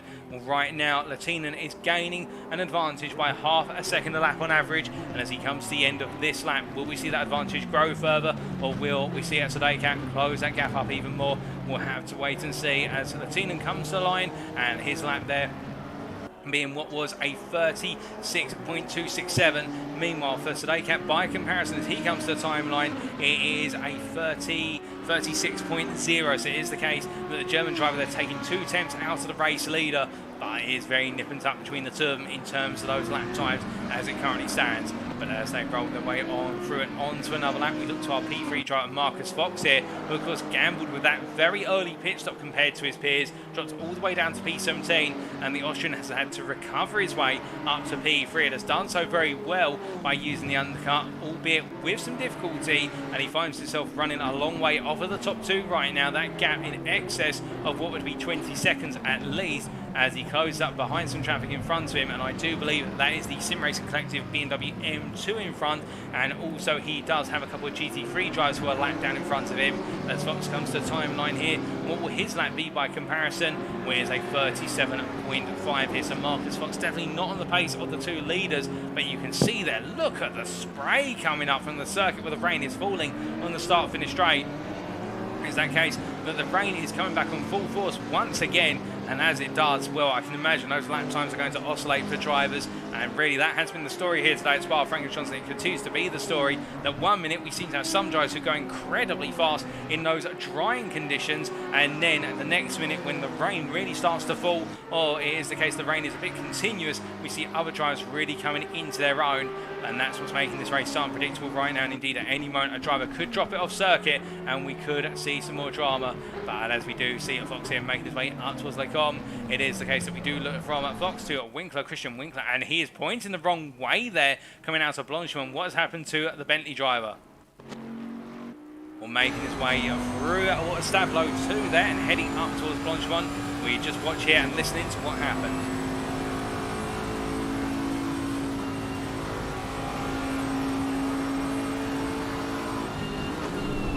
Made his way into Blanchamon. The car just coming loose on him very slightly there on corner X. You can see how the rear was starting to step out as he cleared corner apex and tried to get the power down. But to be fair, caught the car well to avoid it hitting the wall. And as we return to the live pictures right now, Christian Winkler definitely having a difficult race, albeit running in P20 and pushing on as he makes his way up towards what is turns 2 and 3 here, but Winkler having a difficult day. As we say hello there to Alturit in the Twitch chat, and as we do look here from Winkler to what is a bit further up the road of Cornelius Philbinger here. Of course, Philbinger involved in a number of instances earlier on in the race and had a difficult race of his own. The German driver right now finds himself in P16 and being chased gradually by Kargulu, albeit Kargulu by comparison is coming across that timeline now. The gap between the two of them, 7.6 seconds. As he heads down into the braking zone here for turn number 1, it is the case that Kargulu definitely trying to recover as we see the bumps and scratches on the front end of that BMW M4. It is the case that car has not been without injury, and indeed many a driver here has fallen foul of the Spa-Francorchamps circuit, whether it's a wall or alternatively a bit of grass. They've all got a souvenir to take home inside the car as they make the way on through and around in the closing stages here, albeit we've got just under an hour to go, so it's not over by any means. But definitely now I think our drivers will be looking more towards the conclusion of the racing rather than thinking about how hard they've got to push immediately given the uncertainty on those conditions. But I say that, and then we look up to P7 driver Daryl Young here, who is doing quite the opposite and charging after Top Fives Payne, who is running in P6 it currently stands, as they both make their way down through Rivage Corner. Now as they make their way on out to the corner and head down in towards X, we ride on board the dashboard here of the Audi R8 Evo 2 driver, and well, I can't quite guarantee that that is going to be a McLaren 720S in front, but all my data said it is going to be Fives Payne just in front of him, so you have to believe me when that spray is just ever present on our screens. But we can confirm as we get a little bit close there, as Young gets closer, that is the McLaren 720S of what is Fives Payne. And as they roll their way out of Blanchamon Corner at this point, you can see Young definitely looking for that move already, and looking very menacing in the run there into the Fagnes chicane, but he's got to be careful in the fact that whilst he may be able to carry more speed into the corners by comparison with his rival, going in too heavy on the brakes or too late on the brakes could see him in the end giving his rival a bit of a tap. So he's got to time this. To be fair, I think he's going to have to run it if he can nail the run out to Stablo 2, but he's coming very close behind Fives Payne and has to snap at the steering wheel. They're soaring at the steering wheel as they make the way out to the corner and charge up towards Blanchamon. I think Daryl Young has closed up too soon to go for the move, and now he's going to have to wait to try and outbrake his rival into the bus stop chicane as they head into Blanchamon here. Both drivers are literally using as much width as possible, understeering wide the pair of them, and Daryl Young has to catch the steering there in the dirt, yeah, and brings it back together. My goodness, the man is determined to spend as much time in the race going sideways as he is in a straight line, and as he outbrakes himself there into the bus stop chicane with the rain really falling at the last couple of corners. corners. In this case, he loses out to a degree as he now brings himself back up to speed with Daryl Young right on the ragged edge as they make the way down towards turn number 1, and as they do a very good save. I agree with you, Altrit indeed, as he rolls his way through the right-hander of turn 1, and as they come on out of the source, in this case he'll have another snatch at this in terms of trying to go for the move in towards what is Lacombe. There's no doubt about that if he gets a good run through Eau Rouge and Raidillon, because it does seem as though Fagnes just does not have the pace by comparison. But the difference is Fagnes is keeping it consistent, and Daryl Young has actually had to back off here with the fact that he has had the fresh racing BMW M2 to contend with, and as he finally clears him, you can see a flash of lights there, and I believe it's all going to be Daryl Young chunks the car to the wall. Well, I think it was the case that Stadecat was hoping he would come on through, but wasn't expecting it to be like that. And, well, Daryl Young decided to get out of the way of his teammate who's battling for the lead of this race, and in doing so has massively compromised his own race. Well, I must admit, that's not the way I would do it, but Daryl Young, they're making it very clear he doesn't want to be in the way and then return damage in his own car. But as they roll their way through Lacombe here, it is the case the Wild Things Racing drivers both falling foul of the fresh racing BMW M2 as being piloted by what is, I believe, Nathan Berry at this point in time, and Berry, I think, just really a passenger in that whole scene as they're trying to let the GT3s come on through. But as they make the way down and around at this point, it is the case we do look from them to Checo Mahoney running in P15 at this time, and as he heads all the way on through, it is the case up towards Blanchamon and through the left hand very shortly, the 908 drive, where you can just see how much rain is falling at Blanchamon as he steps wide on the rear end and brings it back together with 2 wheels on the grass there and 2 on the tarmac. But Blanchamon right now seems to be the danger zone for so many drivers, and well, O'Mahony falls foul of the very tricky left-hander. Who else will fall foul? That is the question as we look to our race leader right now of Latinen here, and the Honda NSX driver is continuing to push on, and he's absolutely flying. His last lap at 2:35.025. To put that in perspective, that is almost a second faster than anybody else out of the circuit as he makes his way into Blanchamon. He just seems to have found a rhythm right now, and the Team Honda racing driver, if he continues to deliver like this, there will be no surprise if he is continuing to lead all the way to the finish. But of course, running this fast has its risks, and the risk being that he could drop it at a given moment. Not that we're hoping he does, but it is the case. He must have that in the back of his mind as we see there a McLaren running wide going into the bus stop chicane. I do believe that was Fagnes getting it wrong and rejoining the circuit, but Latine in that lap of 35.722. Meanwhile, his rival Stadecat running in P2 is the German driver here as he comes to that timeline. What will he be able to achieve? Well, it is going to be a 2:38.662, almost 3 seconds slower than Latine on that lap. That is the delta. To be fair, Stadecat had to deal with the situation heading into Lacombe, but it is the case that Stadecat at this point, I think, will feel as though P2 is what's on the cards here today, unless Latina makes a major error. But speaking of somebody who we would have thought perhaps wouldn't have had a top 10 on the cards, but he's definitely been charging through, and we did say earlier that if he kept up the pace, there's no reason why he couldn't get into the top 10 and potentially target a top 5. This is Jean-Sébastien Cassinegena, as we do see the French driver here, who was at one point leading this race until an unfortunate major moment at Blanchamon when the rain really started to come down at Blanchamon about 30 minutes into the race. The Frenchman here starting to recover, and in terms of pace, running in the low 36s, and the only drivers who are outpacing him, overall the only driver that's really outpacing Cassinegena ahead is Sakurai Latinen, and behind it is of course Harry Phillips in P13 on 2:35.1 last time around. And in fact, Daniel Austin's, my apologies, I didn't notice that Daniel Austin's right now is the fastest driver on circuit, having set a 2:34.995. Well, those lap times are literally switching back and forth here, but it is Cassinegena who holds the fastest lap in this race officially, so I wonder if there's a few off tracks for those lap times, or at least as we're to understand it. But Cassinegena definitely delivering lap after lap as he makes his way through Lacombe, and as he does, it is well a situation to the 911 driver at this point, chasing down Van Horn, and Will Carl Van Horn is not too far ahead as they make the way down towards the Rivage corner, and as they head into that braking zone. 45 minutes still on the clock here at Spa-Francorchamps in this season opener, and I do believe that whilst everybody was expected there to be rain, nobody could have predicted how on-off the rain would be, but he's definitely building us up towards a climax here as the time continues to wear on countdown, we have seen one stop for the majority of our drivers. The driver we're looking at has made 2 stops due to a major whack to the wall very early on in the race. We're not expecting any further stops from him. Meanwhile, Cornelius Philbinger here getting it wrong at what is the Fagnes chicane, as we see somebody else decide to follow suit. And well, who is that in the, what was the Porsche? They're getting it a bit wrong. That wasn't Chris Black. We're not 100% sure who got it wrong.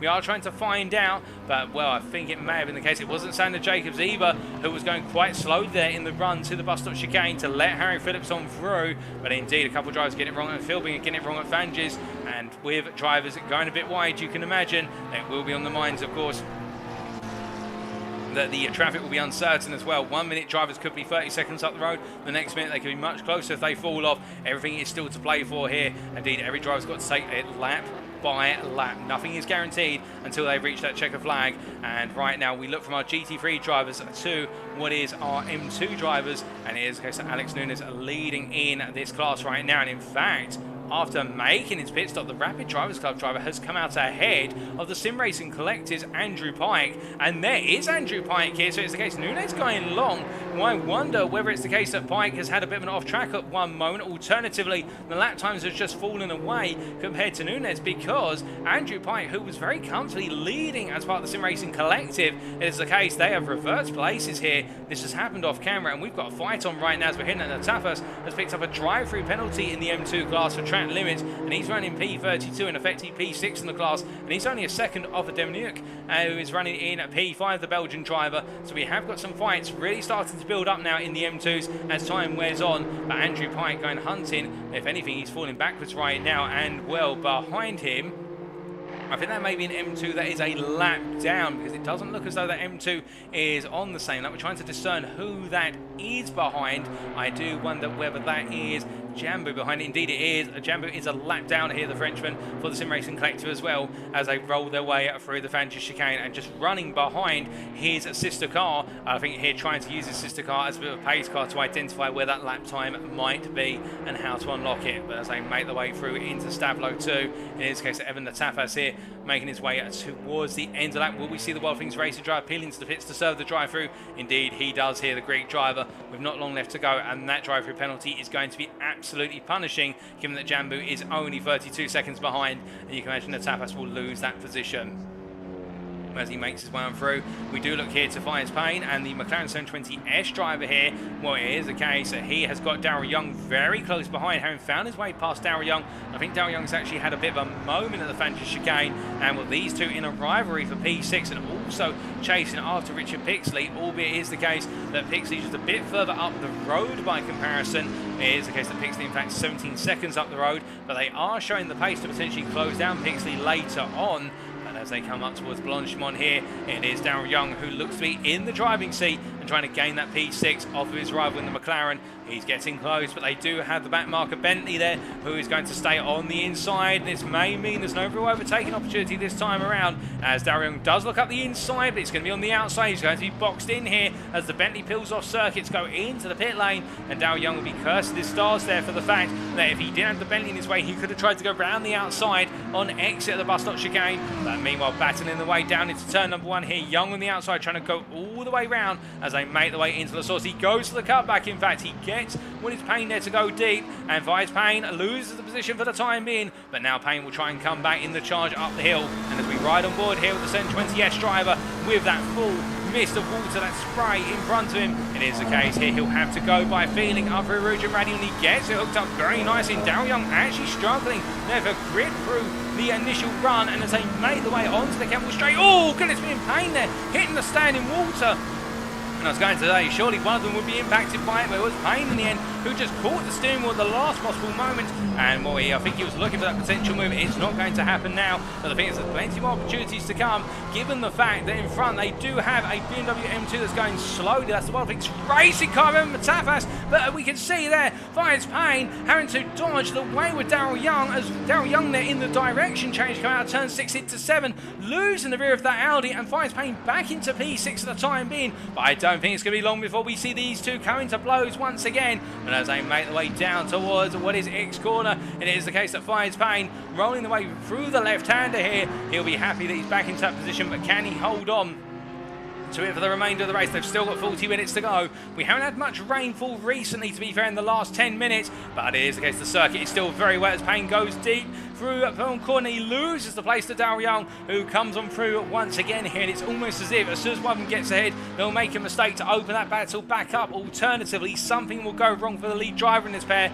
but right now Fides Payne, I think, will need to simply just settle back down and go hunting a little bit later on if he's to get the place back. But as they make the way on through to answer the question there from our Trid in terms of its Wild Things racing team under Rapid Drivers Club, it is the case that this series hosted by Rapid Drivers Club is sponsored by Wild Things Racing, but there is no teams championship in this series. Every driver represents themselves effectively as a privateer, but they represent their team if they so do so. And it is the case we have Wild Things Racing drivers out here. We also do have, of course, what is Rapid Drivers Club drivers out here, and they will be running in their own colours, unless it's the case they decide to swap colours, of course, but more on that from them officially. But in this case, this is purely a Drivers' Championship, and indeed, speaking of a Drivers' Championship, to start off the Drivers' Championship with a win is what you want to do in a new season, and Sakura Latinen definitely doing that right now with almost a 16-second advantage over what is Patrick Sadekat, who's running in P2, or with the Team Honda Racing driver at this point lapping incredibly quickly. That last lap,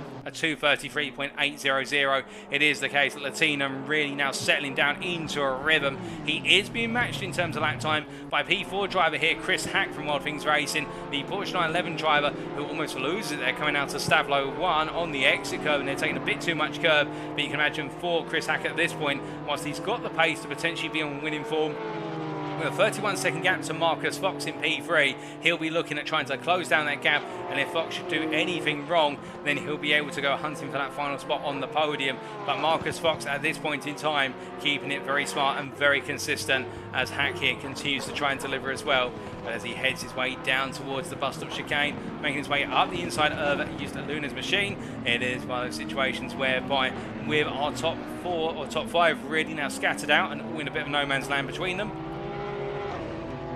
you can imagine the battling will come from further down the field at this time, although we are waiting to see whether the weather has another factor to say in all of this. But we do look down to what is here. Denise Pope running in P22 in the Soul and Nissan GTR out on this grid, and we can see here the British driver under a bit of pressure from what is behind. I do believe that's the distinct GG machine of Chris McKenna, but to put it in context, Chris McKenna running a lap ahead in P10, so I can imagine that Denise Pope will have to respect those blue flags in due order, albeit it's to Chris McKenna to find his way through, but Pope is not to battle on track given the fact that McKenna is a lap up. But as they make the way down towards a Rivage corner, into the pits comes Kargulu once again, and well, the Turkish driver from BMW Sim Racing having to make another pit stop, given the fact that he had to make a very early pit stop, and this is his second stop. He's not been able to go on a single stop here today, and will we see any more second stops in the mix? We do see here Michael Andrew coming on in for Ember Racing. I wonder if he'll be handing the car back to his teammate as we see him making his way on down. As he does here, it is the case that it is all looking so it's going backwards for the time being for Landriff, albeit we've got plenty of racing to go. Still an opportunity for him to finish inside the top 20, no doubt about that. But as we do wait to see where he comes on out, we look to Daniel Austin's here, and Daniel Austin's having had to make 3 visits to the pit lane. One of them was a situation where it was at this corner in particular, was not at this corner I should say, the corner just after this one, so coming out of the Fagnes chicane and into Stavlo, involved in a major 5-way collision between cars, and he was one of the bystanders caught up in it, and what was looking to be a dead certain podium finish is now a recovery drive to try and get into the top 10, albeit he is 9 seconds off of Chris McKenna, who's currently the last driver in the top 10, with Daniel Austin's in P11, and Austin's is putting on the challenge right now, but the lap times are all starting to balance out inside that top 10. It should be noted in the fact that all our drivers now starting to lap on average towards the 35s, albeit our leaders lapping in the 33s. Well, I say that, it's Sadeka on that last lap who hit a 33, the team a 35, so it's quite a bit of oscillation in those lap times still. And we can see as Austin's makes his way down into the bus stop chicane, its previous lap of 35.555. What about at the end of this lap as he comes to the timeline and crosses it? We'll get the update very shortly in terms of his lap timing. It is the crossing line of 34.0. So those laps are definitely there. And Austin's right now trying to charge after Chris McKenna, who was by comparison 1.8 seconds slower on that previous lap. But as they make the way on through and on to lap number 41 for these drivers, our race leaders on lap number 42 already. That shows you the pace our leaders have been running, where they haven't dropped off circuit at any point. It is the case that we do look from Austin to Tyshurst here, and at one point, of course, Tyshurst running right up inside the top 10, but it is the case here. The Team Slow driver from the United Kingdom in the Audi R8 at this point now finds himself a bit on the back foot in P13. Unlucky for some. Will it be unlucky for Tyshurst in the 352 car? We'll have to wait and see as he tries to hunt down Harry Phillips, who is 18.6 seconds up the road, albeit Phillips is lapping almost 3.5 seconds a lap faster by comparison. So I think Tyshurst is more focusing on trying to chase down, say, the likes of Carl Van Horn. Alternatively, what is at Fies Payne or more on his pace further up the road. As they make the way down onto the Kemmel Straight here. In this case, the gaps in the field still open up to a degree, but we do look here to Alex Nunes, the leader of the BMW M2 class, who finds himself caught behind what is the Aston Martin V12 Vantage there of Ricardo McKing. And as we see the Portuguese being caught up behind the Dutchman for a bit, although I think it's more the case the Dutchman's found his way on through and Nunes just running in the tow, given the M2s are much slower on the lap by comparison, and the delta in terms of lap time is approximately 15 to 20 seconds.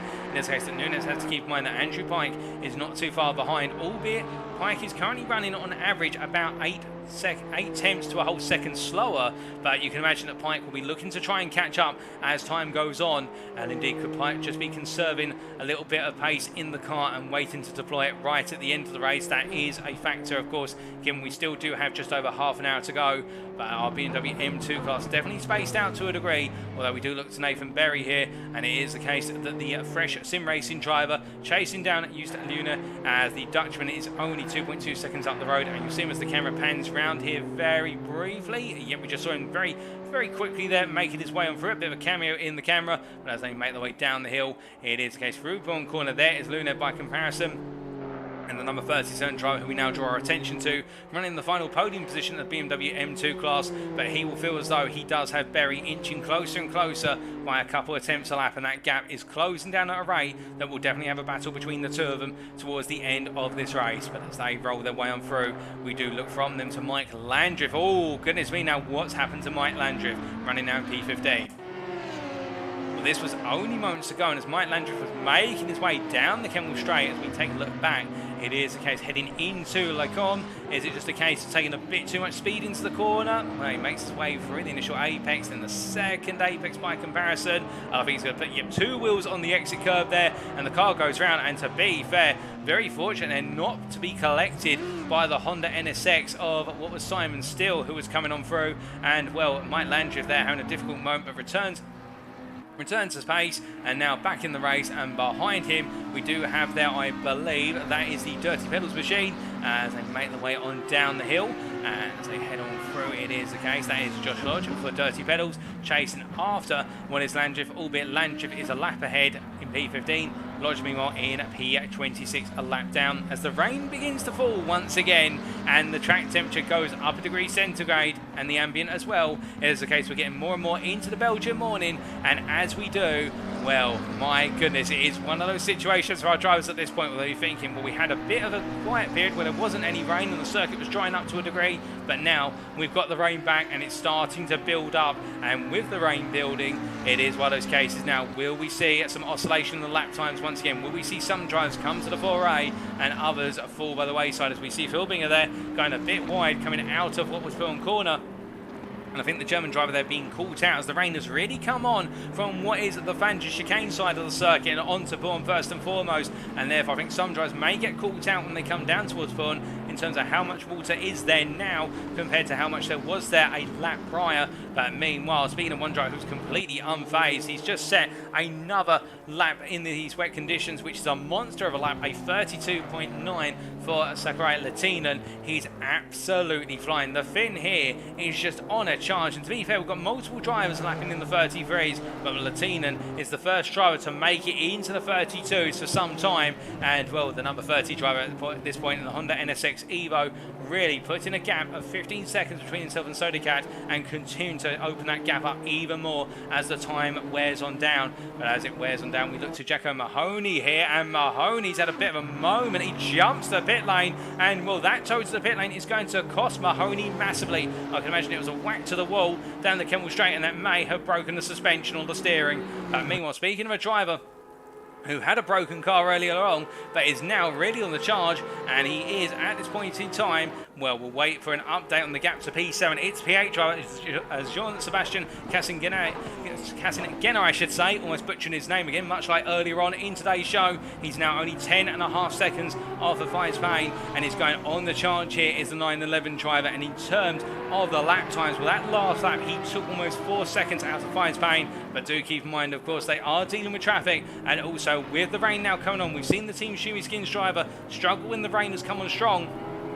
He's normally worked well when we've had a drying circuit or light terrain, but the more the water falls, it does seem to unsettle that Porsche. But can he finally find a balance, an equilibrium, if you will, in terms of lap time versus the rain, and go hunting after pain with only half an hour to go? Indeed, what a race this has been. And as we only have half an hour left, let's take you through that order as it currently stands going into the final half an hour.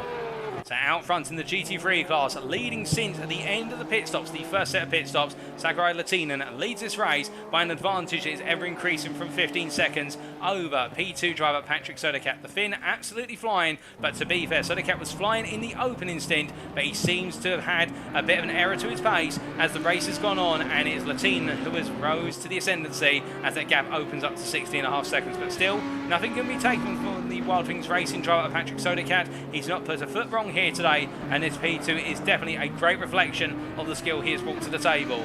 Marcus Fox running in P3 right now, really the best of the rest. A long way off of the top two is the Honda NSX Random Racing driver, but the Austrian doing very well in P3, having had one of the earliest stops out of all our GT3 drivers and using the undercut to go up to P3 and stay out of trouble. In P4, Chris Hack, the Wild Things Racing driver, who really has been the big name in the Wild Things Racing team driver group here today. It is the fact, of course, Harry Phillips out-qualified him, and we have seen Darryl Young have plenty of sideways moments. We've seen Denise Pope there, who in the Nissan GTR having to now yield to Chris Hack as they navigate their way past the Sim Racing Collective BMW M2 as well. But it's been Chris Hack who has been the star of Wild Things Racing and has not put a foot wrong since the early stages of the race, and it's continued to deliver. We then have Richard Pixley, Wild Things Racing's driver as well, for the United Kingdom, running in P5 right now. Hack and Pixley exchanging lap times, albeit Pixley are dropping off in terms of pace a little bit as the rain has come on.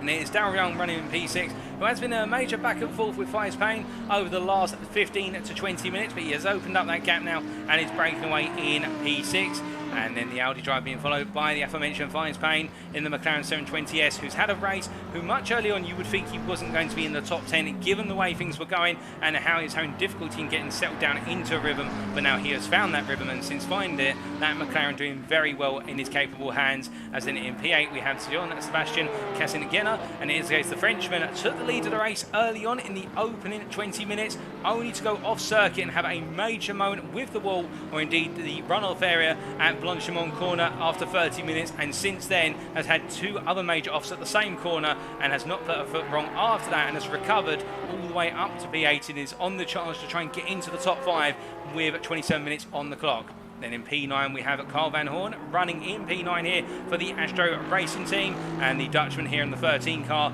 looking strong as he charges on through, albeit taking a bit too much apex curb there, X corner. But he's had quite a quiet race, albeit with some bumps and scrapes on the car, but the Dutchman doing very well and in that top 10, a deserved effort. And then we have Daniel Austins who completes the top 10, and this is the one driver who you would argue has had all the bad luck. It is the case that early in the race had a bit of an elbows out moment with Latinen, and well, the stewards will take a look at that one, I'm sure, post-race. But it is the case, running solidly up in that top 3 and running for a P3 or a P2 finish. There was then a major incident down at Stavlo 1, which saw him as an innocent bystander caught up in a 5-way pile-up, and it is the case that Austins had to go to the pit, get the car repaired, and then had to make an additional stop. It sounds as though they put the wrong tyres on the car when they did the repair work, and therefore he had to come in for another tyre change, and Austins now is charging, but he hasn't got the time to get back into that top 3. He is trying to hunt after what is a potential top 5, but it is looking tenuous as he almost loses it there, coming out to Stavlo 1. That is how hard he's trying to chase after the remainder of the top 10. Best of the rest, outside the top 10, Harry Phillips and Wild Things Racing here in a day not to remember for the Briton. It is the fact that he did pick up a drive-through penalty early on, has had to make 3 visits to the pits as well, and well, for him, it's all a learning experience today. After qualifying very well, and then Chris McKenna, the distinct GG driver, running in P12 at this point in time. It is the case the number 92 driver here, just trying to keep it together to just finish outside the top 10 as things go. As we hear that Marcus Fox is into the pits. Well, now that is a surprise, albeit perhaps it shouldn't have been a surprise given how early he decided to pit when he took his initial scheduled stop. So he's gone for the 2-stop here today. That's going to drop him way down the order. We'll have to wait and see where he comes out. We then have Scott Tyshurst in P13 here. The team slow driver chasing down Chris McKenna as he drifts his way there through Blanchamon in the rain. And then we have Mike Landriff in P14, the Ember Racing driver. Indeed, the Ember Racing team having a very difficult race. Since really the opening 40 minutes pass, they've had quite a consistent race, albeit Landriff's had a couple of offs, which he won't be too pleased about and will take away. But it is the case the Ember Racing team definitely not had their share of luck here, with Cornelius Philbinger then completing the top 15 for Team Vispa, and Philbinger has just not had a happy day. And indeed, if it's not been an instance with other drivers, he's been caught out when the rain has come on, and none more so than at this run onto the Kemmel Straight for the right-hand kink of turn number 4, with a standing water on that inside. As you see it there, unsettling the car once again, really hurting his opportunities. But then in P16, we have Ahmet Sadar Kargulu, I should say, and the Turkish driver here for BMW Sim Racing with the pace to arguably be right up there in the top 5. The start of his race was not a happy one. It was the case that he dropped a long way down the order through instance, and since then has been making it a battling race up to P16, and he is trying to find a way into the top 15, but he's running out of time. Sander Jacobs in P17 here, the Dutch Endurance Team driver, and it is the case that he has got Ricardo McKing in P18, and McKing in the Aston Martin Vantage V12 started off strong, but dropped away as the race has gone. Oh, goodness me, into all that is Christian Winkler. We saw in the rear of the picture in P25. We've then got Jordan Cotton running in P19, and the off-pace motorsports team here, another team which really has suffered with bad luck here today. They've had the pace in the hands of Conde and Cotton, but it is the case we've just not had them have the clear run they've wanted, and you can imagine if their race had not been with the instance it's had, they would be right up there in the top 10, but still plenty to look forward to from them in future rounds, there's no doubt about that. And then we have Denise Pope, who completes the top 20 for Wild Things Racing after a difficult start, a gamble start where I think it was the case that Pope tried to go all in and it didn't work out, having to make a very early visit to the pit, and a second pit stop later, running in P20 and just aiming to get to the end of the race. And then we have Fabian Karner here in P21, the colon cancer awareness ex-Advisor driver, the Austrian here with his teammate, of course, what is Jan Varv, running together, and well, the Austrian at this point trying to bring the car home in P21 ahead of Chris Black, who for Blacksmith Racing running P22, and much like his rival in front of him, just trying to get to the finish. Simon Still in P23 showing great midfield pace, but has not had the races wanted with a number of instances, indeed multiple visits to the pit lane. I think gambles on the tyre strategy have just not worked out. And then we have Josh Lodge in P24 here, the McLaren driver for Dirty Pedals Racing. We know that the Dirty Pedals team of Lodge and Hodgson have got a lot of pace up their sleeves, but it is the case they've just not been able to deploy it successfully today. It's the case those changing conditions have really held them back, and we've got plenty to look forward to from them in future rounds. Then we have Christian Winkler, who you saw in that major knock to the wall coming out of the Fagnes chicane only moments ago, down in P25, and he is the last of our GT3 drivers out on circuit who has come into the pit to take a stop for that repair work. And as we come to our BMW M2 CS racing class, it is the case that after being in P2 for a long period of time, after the pit stops, he's jumped into lead. It's Alex Nunes from Rapid Drivers Club, the Portuguese driver, who is leading the class and is gaining over Pike, Andrew Pike, who right now has really seemingly just fallen off a cliff in terms of pace. There's just no pace in the Sim Racing Collective lead BMW M2 by comparison, and the Briton here, after the team started off so strong and seems to be just running off into the distance with their car, it has gone the opposite way. They're running in P2 in the BMW class, P27 overall. We then have Houston Luna running in at P28 overall, P3 in the class here, and the Dirty Pedals racing car behind, looking to make their way on through. But the half practice hero Dutchman here running a very solid race, a very consistent race. And then we have Nathan Berry running in P29, that's P4 in the BMW M2s. And again, the fresh sim racing driver has not really put a foot wrong in this race whatsoever. He's put everything right. He's just not been on the pace to compete with the top 3 necessarily, but still very good racing all the way through, and we expect plenty more from him as the season goes on.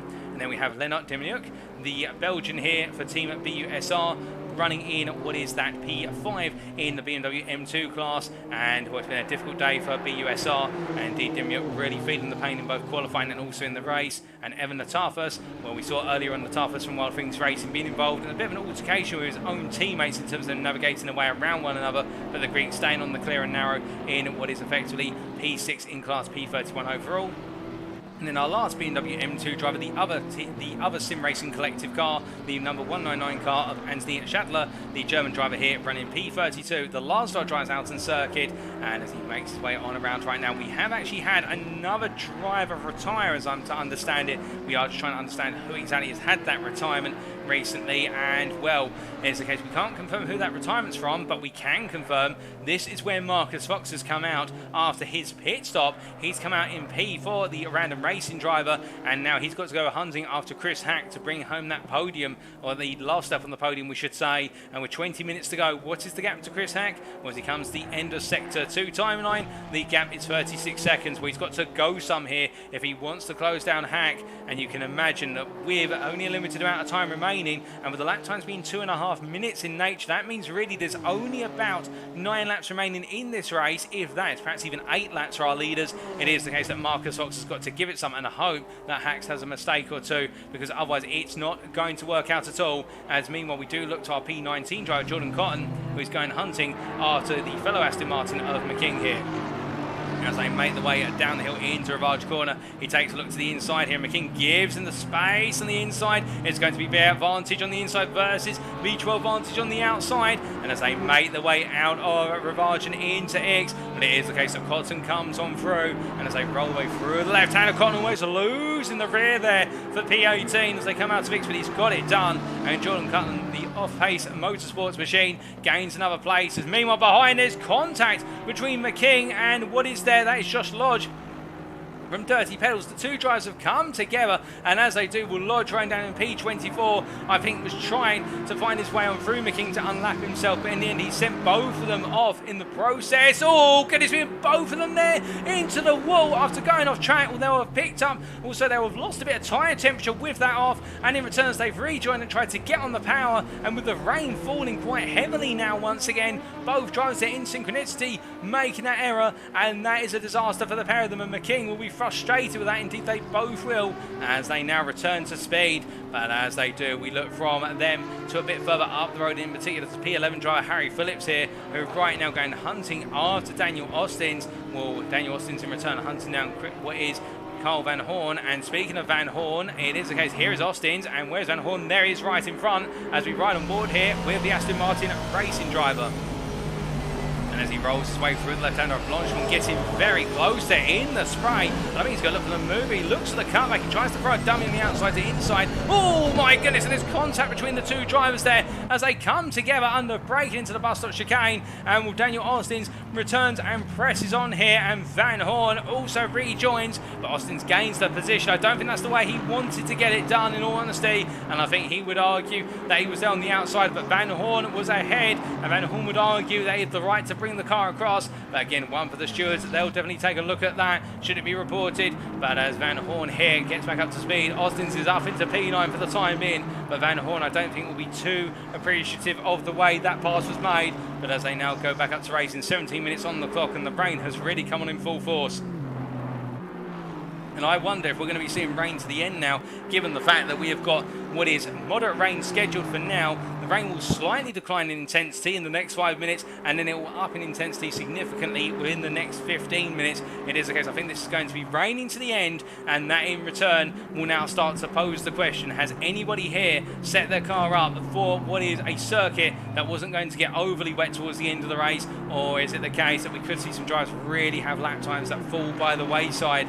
But as we wait for that to be resolved, it is the case we look to our race leader here, our Latino, and as he crosses that timeline to go onto another lap, he sits at 33.800. It is the case the Honda NSX driver here, despite the changing conditions, he's just in his element right now, and there's just no slowing him down whatsoever. And Sadeikat, by comparison, the Wild Things racing driver from Germany, to be fair, lapping well, but just nowhere near the pace of our race leader. Here's the case on that last lap, he lost 1.2 seconds. The gap is up to 18.4 seconds at this point. The battle for that lead, I think, is out of question unless there is a sudden major error from Latinen, or we see the weather really change a course of direction. Meanwhile, Carl Van Horn has lost what is P10 to Harry Phillips. I think Van Horn's had an off track and he just rejoined. And it is the case that Chris McKenna has also had an off track only moments ago. And, well, the Briton here, he rejoins in P12.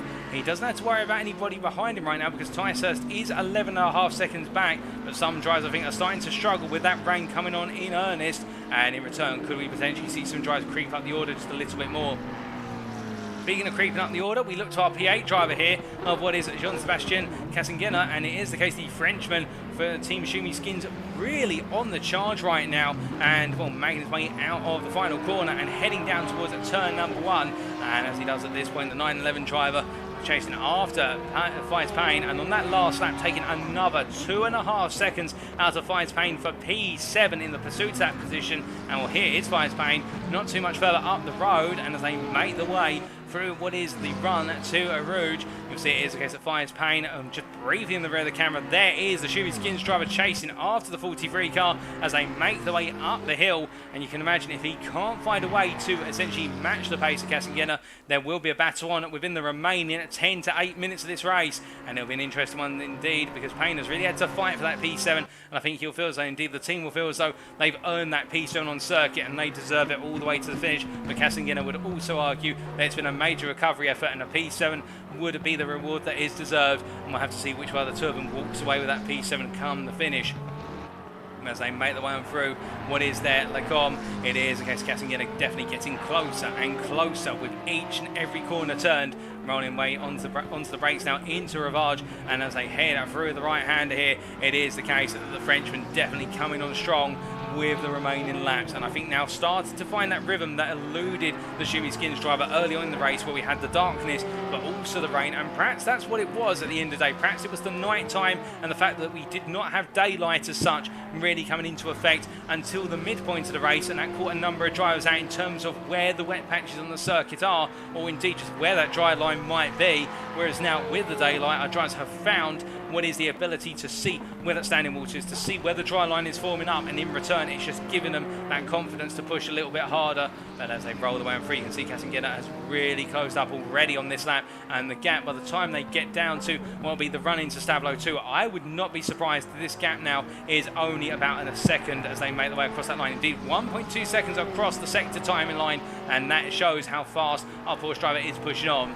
But as he makes his way all the way out towards Blanchamon at this point, we must look away for a brief moment because it is the case that Nathan Berry into the pit lane once again for a scheduled stop here. So it will be the case of losing out from that potential P3 fight with Eusta Luna and instead focusing more on a P4 finish come the end. And well, that's unfortunate for Berry, but still maybe a safety stop. Perhaps they've run out of fuel. They didn't put the right amount of fuel in on that opening pit stop. But meanwhile, we see here Cassinguena returns that battle for P7 overall and in the GT3 class, and Cassinguena on the offensive as we ride on board here with the Frenchman as he makes his way on to his 50th tour of the circuit, already getting very close there to Fights Payne, and looks up the outside as they make the way towards turn number 1, but goes very deep into the corner, and Fights Payne simply says, well, I'll just cover that from the inside, thank you very much. And as they make the way out of the corner, it's going to be a side-by-side battle, and there's contact between the two drivers there, and you could see Payne trying to get Cassinguena to stay on the outside and really had to back off, but Cassinguena fully committed to the cause, and Jean-Sébastien Cassinguena gets ahead for the time being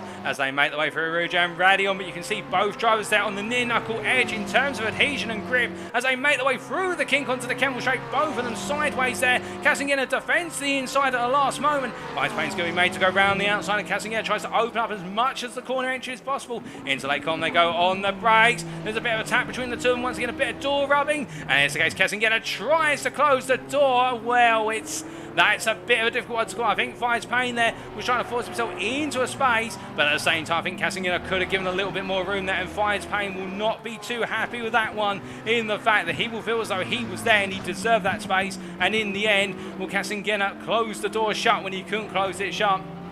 Indeed, I think it's one of those situations where both drivers will feel as though they had their right to be in that position, but in the end, it's Vizpain who has lost out massively, and Cassinghina has gained that P7 as they make the way down towards what is Blanchamon Corner. But as they do, the elbows are definitely coming out now, and I can imagine there's quite a few tired drivers here in terms of the fact they've had to deal with such relentlessly changing conditions, rain off, and then rain back on. And it is the case that Vizpain has now seen himself drop from P7 to P8, and well, we'll have to wait and see whether there's a post-race stewarding verdict on that, should it be reported, as Cassinghina meanwhile going hunting now after Pixley. And to give you an idea, Pixley is the best part of 25 seconds or so up the road. And I think at this point it is the case that Cassinghina focusing on P7 to the very end. In fact, it's 20 seconds up the road and the time is still counting on down. As the time continues to count down here, what other battles are starting to build up or being resolved at this point in time, you may ask? Well, it is the case. We look to Chris McKenna here, and McKenna, well, that's at X corner, I do believe. Indeed, waiting for everybody to come through there, and McKenna drops to P13. As we get confirmation that Scott Tyshurst moves up to P12 there. I think McKenna taking a bit too much speed through what was X corner, as we see there Marcus Fox coming on through. And to give you an update in terms of that battle between Fox and Hack, the gap between the two of them, that battle for P3, with Chris Hack being in P3 right now and Fox having to make that second stop, the gap is coming down gradually but nowhere near enough. It would be the case that Hack would have to have a major error or a sudden last minute pit stop for Marcus Fox to be able to regain that P3. So I think a bit of a mistake there for Marcus Fox in terms of the timing of the stop. Oh, goodness me, and that is an Aston Martin drifting off circuit, and that is Carl Van Horn, who has had a major moment going out of Blanchamon. Let's take a look back. Oh, goodness me, we're not going to take a look back there, as it's the case that we see that's the Aston Martin visual advantage, and McKean having to take evasive action and smashing with the wall as he went to the grass there. And well, I think McKean will be a little bit frustrated in the fact that he had to take evasive action to an Aston Martin that was on circuit, and both of the Aston Martin drivers coming off worse for wear. We were going to cut back, but in the end we're not going to be able to. And McKean, well, the Dutchman here having a difficult end to his race, just bad fortune all the way through to the finish. And I don't think he'll be too pleased with the way things have gone, as meanwhile Simon still has just had a spin from what we're hearing at what was the entry into the Fagnes chicane. We do take a look back. In fact, making his way down through Blanchamon Corner here, and as he rolled his way down the hill, in this case the number 83 car, oh goodness me, was coming out to pull and took too much exit curb there, and you could see riding on that exit curb, it looks flat but it's quite elevated, and the car just dropped off the curb and he just had no control. The suspension just kicked out, and it's the case the rear of the car said, right, I'm done, I've got no grip, I've got no control. And in the end, Simon's still bouncing off the wall and coming back onto the circuit after 2 knocks to the wall. In this case, he's definitely left a lot of paint around the circuit, but as we return to live pictures, that Honda NSX definitely a car that needs to come to the pitch. You can imagine there'll be a meatball flag for that car, in the fact that the front hood is almost up in the air. It is wobbling already. I wouldn't be surprised if it comes up, and still really struggling right now to get that car pointed in a straight line. I think still at this point, if he can't get it into the pit, he may have to consider a tow, but given how close he is to the pit lane, he'll try to creep it on in, as Christian Winkler has just had a major moment, as we're hearing, down what is the Kenwood Straight. We haven't quite caught that on camera, but indeed many a driver getting caught out here with the fact the rain has really come on in earnest, and it is not stopping anymore to the end of this race, as we're to understand it. And so a number of drivers being caught out right at the final hurdle, as meanwhile, speaking of the final hurdle, we do look to our P2 driver here, so Decat, and well, it's Sakurai Latin who leads, but the gap is 14.5 seconds, and on that last lap, Sadecat took 6 tenths out. I think Latin at this point is backing off a little bit, but you can imagine if he does come a foul, Sadecat will be right there with him, and well, with Sadecat really pushing on at this point, he's really taken the accolade of being one of the faster drivers on the circuit. In fact, the fastest driver on the circuit right now. He's trying to charge on to the finish, but whilst he is charging on, has he left it too late? I think my gut instinct says yes, he has left it a few laps too late here to be able to try and close that gap down as he makes his way down the hill through Pouhon. Meanwhile, we look from Sadecat to our leader in the BMW M2 class, and Alex Nunes has taken a second stop, it should be pointed out. We didn't quite see it on picture, but it is the case that Andrew Pyatt from the Sim Racing Collective has retaken the lead for the BMW M2 class, and Nunes down in that P2 position. So Nunes in the end, I think, was on a two-stop strategy all the way through and took the gamble on the strategy, where it is the case that the Sim Racing Collective have gone for the one-stop here and they're making it work. I think some teams gambled that we would see a transition from a wet to a dry race, and that transition would play out towards the end of the race, and therefore the two-stop would be the better strategy. But it definitely seems as though the one-stop wet strategy here has been the optimum today, and those who have gone for it has worked out massively for, and none more so than Andrew Pike from the Sim Racing Collective, and indeed Kieran Sharp, his teammate, who have led this one really from start to finish in their minds, and well, they've done a fantastic job all the way through as they are bringing this to a close with 6 minutes on the clock. We've got more pit stops occurring right now. We've got Denise Popin at the time what was P20 is where to understand it, although we have lost some drivers off the board, so I'm wondering if we've had some retirements. But Denise Popin P23 now. We've also got Fabian Akana in the pit lane, and well, it is the case with some more pit stops. Have we potentially got some surprises as we've got Alex Nunes into the pits again? So Nunes coming on in, there's no drive-through penalties here. These are scheduled stops for drivers, or they're stops that they've had unscheduled but they've had to put into the schedule. But this is a surprise to be sure for a number of drivers, and not a welcome one. In fact, we've got Simon still up to 5 pit stops now. It is the case that some drivers have definitely made more visits to the pits than what they've wanted. As you see, Nunes there having a bit of a whack to the hard bollards there, heading through the turn 1 pit lane corner. But as he heads on down, it is the case that here's race. Well, where is Justin Luna, who would be taking P2 off of him at this rate? Well, here is the half practice hero Dutchman, and the number 37 driver here is going to inherit P2 in the BMW M2 class with only 5 minutes to go, and I think he's going to be very pleased with this when he sees that time tower update, or at least he gets informed in his microphone bead. It is the case that he'll be coming on through and his team will tell him you're now running in P2 in the class, and I don't think he'll be complaining about that one. It is the case there's been some unexpected moments, particularly towards the end of this race, and the number of pit stops we're seeing. But as the time wears on here, it is the case that we do, and we're hearing, in fact, confirmation that it was the situation that we've had another disconnect for what was the car of Fabian Kerner, and it is the case that Jan Barth is retaking over the car once more. But meanwhile, we look to our leader here, and well, it is the case, 4.5 minutes left on the clock, and on that last lap, Sakurai Latinen lost 5 seconds almost to Patrick Sodercat. Now, is it the case that there's just been traffic that Latinen's had to navigate, and now Sodercat's having to do the same as we look to Sodercat here, or are we seeing something happen right at the end here? Has Latinen underfueled? Is it the case the tyres have gone off? What is going on? That is the big question. Well, as we see Sodercat crossing the sector line there, 13.8 seconds is the gap. We'll wait for an update in terms of the lap time when they come to the end of this lap, lap number 54, but it could be the case. We could be seeing some last minute drama here for the lead of this race as the Wild Things Racing driver charges on, and well, where is Latinen? And here he is making his way for Team Honda Racing to the timeline as he comes out of the final corner. What will be the lap this time around? He heads across the line and it is going to be a 2:33.362. I think it was purely a case of traffic. I don't think there's anything else in there, because as Sodercat comes across the line, it is the case he will set for Wild Things Racing a time of what is there going to be a 2:34.6. So no, we can't read into it anything more than perhaps just a slight mistake, alternative traffic coming in. But Latinen has definitely got a comfortable advantage all the way through as well. Fabian Kerner is still in the pit lane as it currently stands. But we do know that Jan Barth is taking the car over for the last 5 minutes. They're having to make a driver swap with a disconnect there. Very unfortunate for the team, but at the same time, it's a team effort all the way through to the finish. And I'm so glad, and I think many of you will also agree with me, it's glad to hear that despite all their issues, they're going to finish this race, even if it is a lap or two down. But meanwhile, speaking of a driver here who wants to try and finish this race on a high, albeit is the case he's got some way to go, it is Fagnes Payne, who is chasing after Daniel Austin, who's found his way past Fagnes Payne. You do remember what exactly happened there where the two drivers came together, but Payne on the charge right now. But to be fair, I don't think he's got the pace potentially to make the move on Austin's at this time, as it is the case that Kassengena, meanwhile, chasing after, well, it is the case that is Richard Pixley in front, and Kassengena going on the offensive here with only 2.5 minutes to go.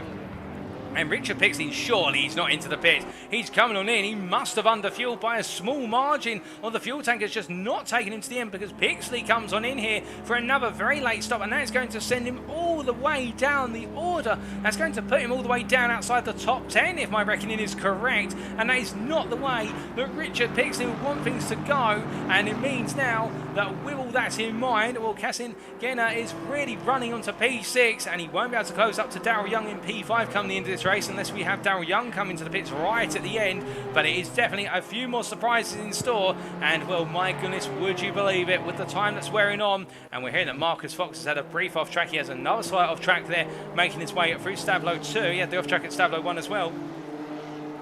But right now, the Austrian driver just pressing on here as the time is wearing down and not looking to make any more errors as he heads towards the end of this race. But indeed, he's chasing after Chris Hack. The gap between the two of them, however, an extensive gap. And you can see behind that's no lie, that is Sakurai Latinen, who is closing up to the back of Fox. And as he does here, he'll be lapping Fox on the final lap if things proceed as they are. As we see our race leader then make his way to the end of lap 55. And then he'll head on to lap number 56, the final tour of the circuit in race conditions. It is a 15-second advantage to Latinen as he goes onto that final lap, and Sadekat here at this point will be looking for a miracle if he wants to try and take home the win, as right now it is the case. It is all things go for the Team Honda Racing driver, but as he makes his way on down, Richard Pixley still making his way out of the pit lane here, dropping all the way to P12 in a painful last minute pit stop, it has to be said, and that's not the way you want your race to end, where you had to pit on the penultimate lap and lose all what you've gained.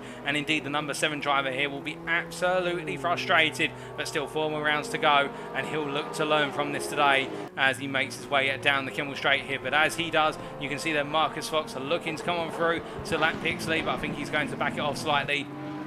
As meanwhile, Tyshurst making his way past Carl Van Horn. And in fact, it is the case, I think Van Horn having a slight off track there in the run through Lake Com, and Tyshurst gaining that top 10 position, that P10 right at the end here as the clock is about to strike 0. We will complete at 144 minutes of time, and then we are on to that final lap. In terms of the next time our leader comes to the finish line, the checker flag will wave, and whatever lap our drivers are on when they cross that line, their race will conclude. And right now, Tyshurst will be looking to try and hold on to this P10 come the finish, with Van Horn just behind him, as it is the case. In fact, the pass was made, as we're to understand it, into Lake Com. It was made under braking, but meanwhile, as Tyshurst makes his way on down, Van Horn here just not able to find a way back through, and in fact falling backwards very gradually.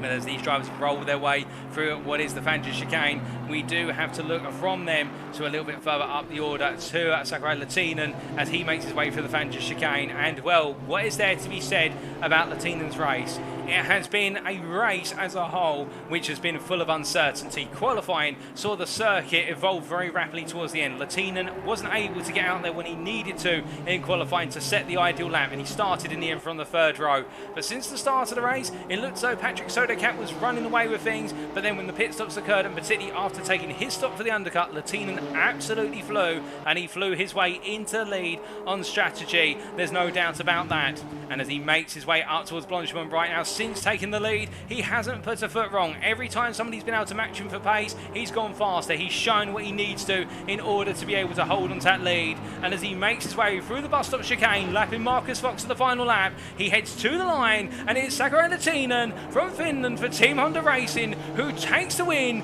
in the opening round of Season 2 of the 2.4 World Tour, hosted by Rapid Drivers Club, sponsored by Wild Things Racing, and a fantastic drive for the Finn from start to finish. There's no question, absolutely flawless, minus a couple of elbows right at the start of the race. But meanwhile, not to take away from him, Patrick Sadekat will come home in P2 in a flawless race. No moments of question or anything on those lines. Did everything right all the way through. And then it will be Chris Hack, who is still half a lap away or so, who is going to come home in P3, with Marcus Fox coming home in P4, a lap down.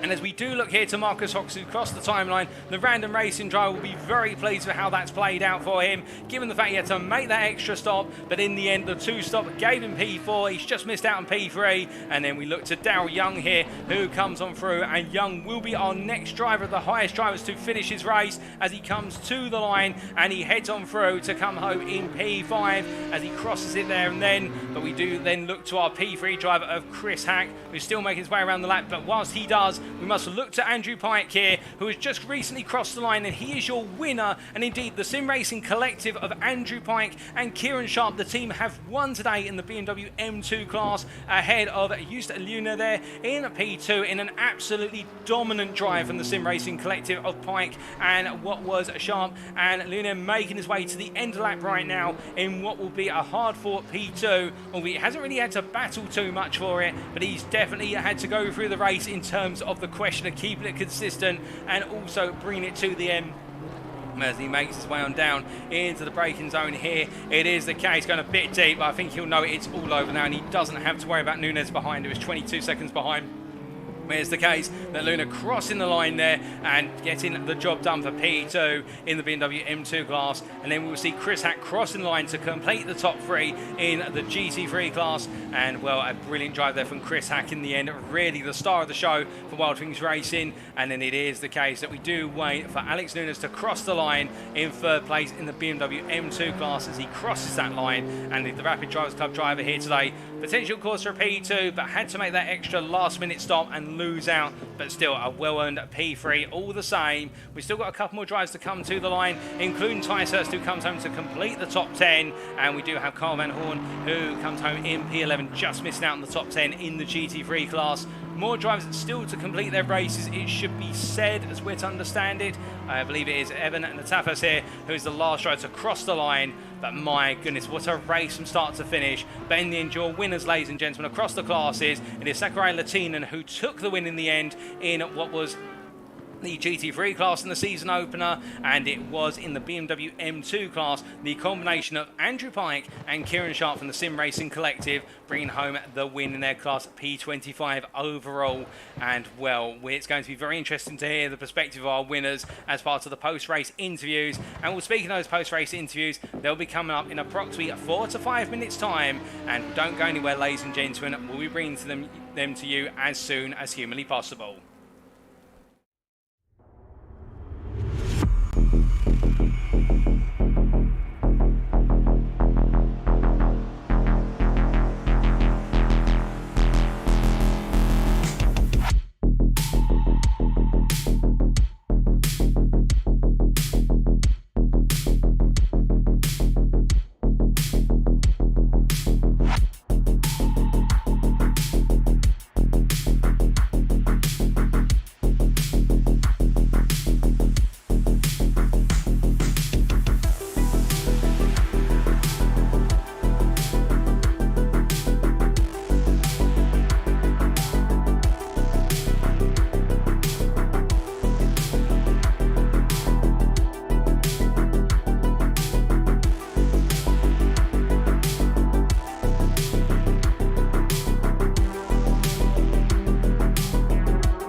Alrighty, ladies and gentlemen, without further ado, we are ready to conduct our post-race interviews in definitely a race which was quite the roulette wheel in terms of when the rain would come and when it would stop for a brief period of time, only to come back later. And I think one driver who knows more about that than anybody else in the GT3 class, having taken the win, was Sakurai Latinen in the number 30 Honda NSX for Latinen Racing. Sakurai, I have to ask you, how does it feel to have taken the win in the maiden round of season 2 of the 2.4 World Tour, particularly in such a difficult race weather-wise? Yeah, it feels good. Competition was quite stiff and feeling a bit tired now, and everything hurts. My back hurts and my legs hurt, but yeah, it was good fun. Oh, indeed. Well, I'm sorry to hear that everything hurts at the moment, but hopefully you can get some good rest this evening and overnight. But just breaking your race down this evening, qualifying, I think qualifying didn't work out for you by the looks of things because we saw you qualify in the third row, but you were looking very fast in qualifying. Was it the case that the circuit was drying and you just weren't out on circuit at the right time to capitalise? Yeah, the circuit was trying during qualifying, and I only had like one good lap, which was my first lap, and then I spun on my second lap, and the tires were gone at that point. So the first lap was the only one that I could actually finish. Indeed, and in the end, starting from that third row, we saw early on in the race quite the battle between yourself and Daniel Austin in the Aston Martin. Quite a bit of door rubbing between the pair of you, and also some elbows knocking about. Just your thoughts on that, because it did look quite fierce between you both. Well, it was a long time ago, and I'd have to see the replay again. But yeah, it was close racing, and yeah, it was good fun. I Oh, managed to, in the end, make a quite a nice like over under pass. So yeah, that was fun.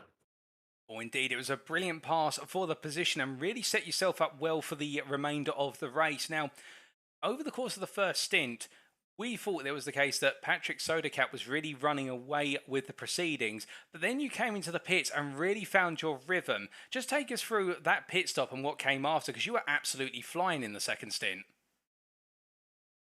Yeah, I had the first stint I had short fueled, so I didn't take a full tank, and my tire pressures were a bit wrong. So when I came into the pits early, then I could get the pressures correct, and then just drive my own pace with like an optimal setup, if you will.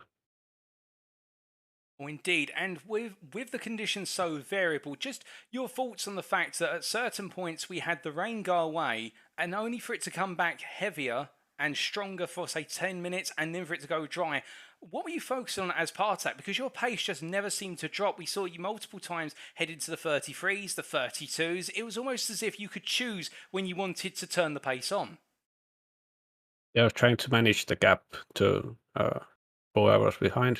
Was it Sodekat? And then yeah, just I didn't want to push too much to not get off-track warnings and then a drive-through. So I was just trying to manage the gap. So whenever he picked up the pace, I went a bit faster, and then when the rain came in heavier, then I could slow down a bit.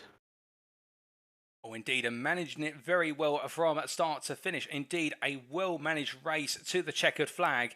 And looking ahead, of course, to Donington Park in 2 weeks' time for round number 2. How are you feeling for the British circuit?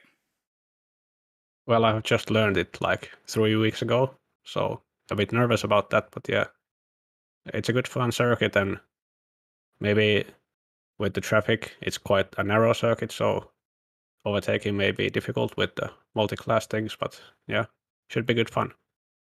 Oh, indeed. Well, we look forward to seeing you take to the Donington Park circuit in 2 weeks' time. But until then, Sakurai, it's my pleasure once again to say congratulations on the win in the season open, the GT3 class. A brilliant drive from start to finish from yourself. And we look forward to seeing you out there once again in 2 weeks from now.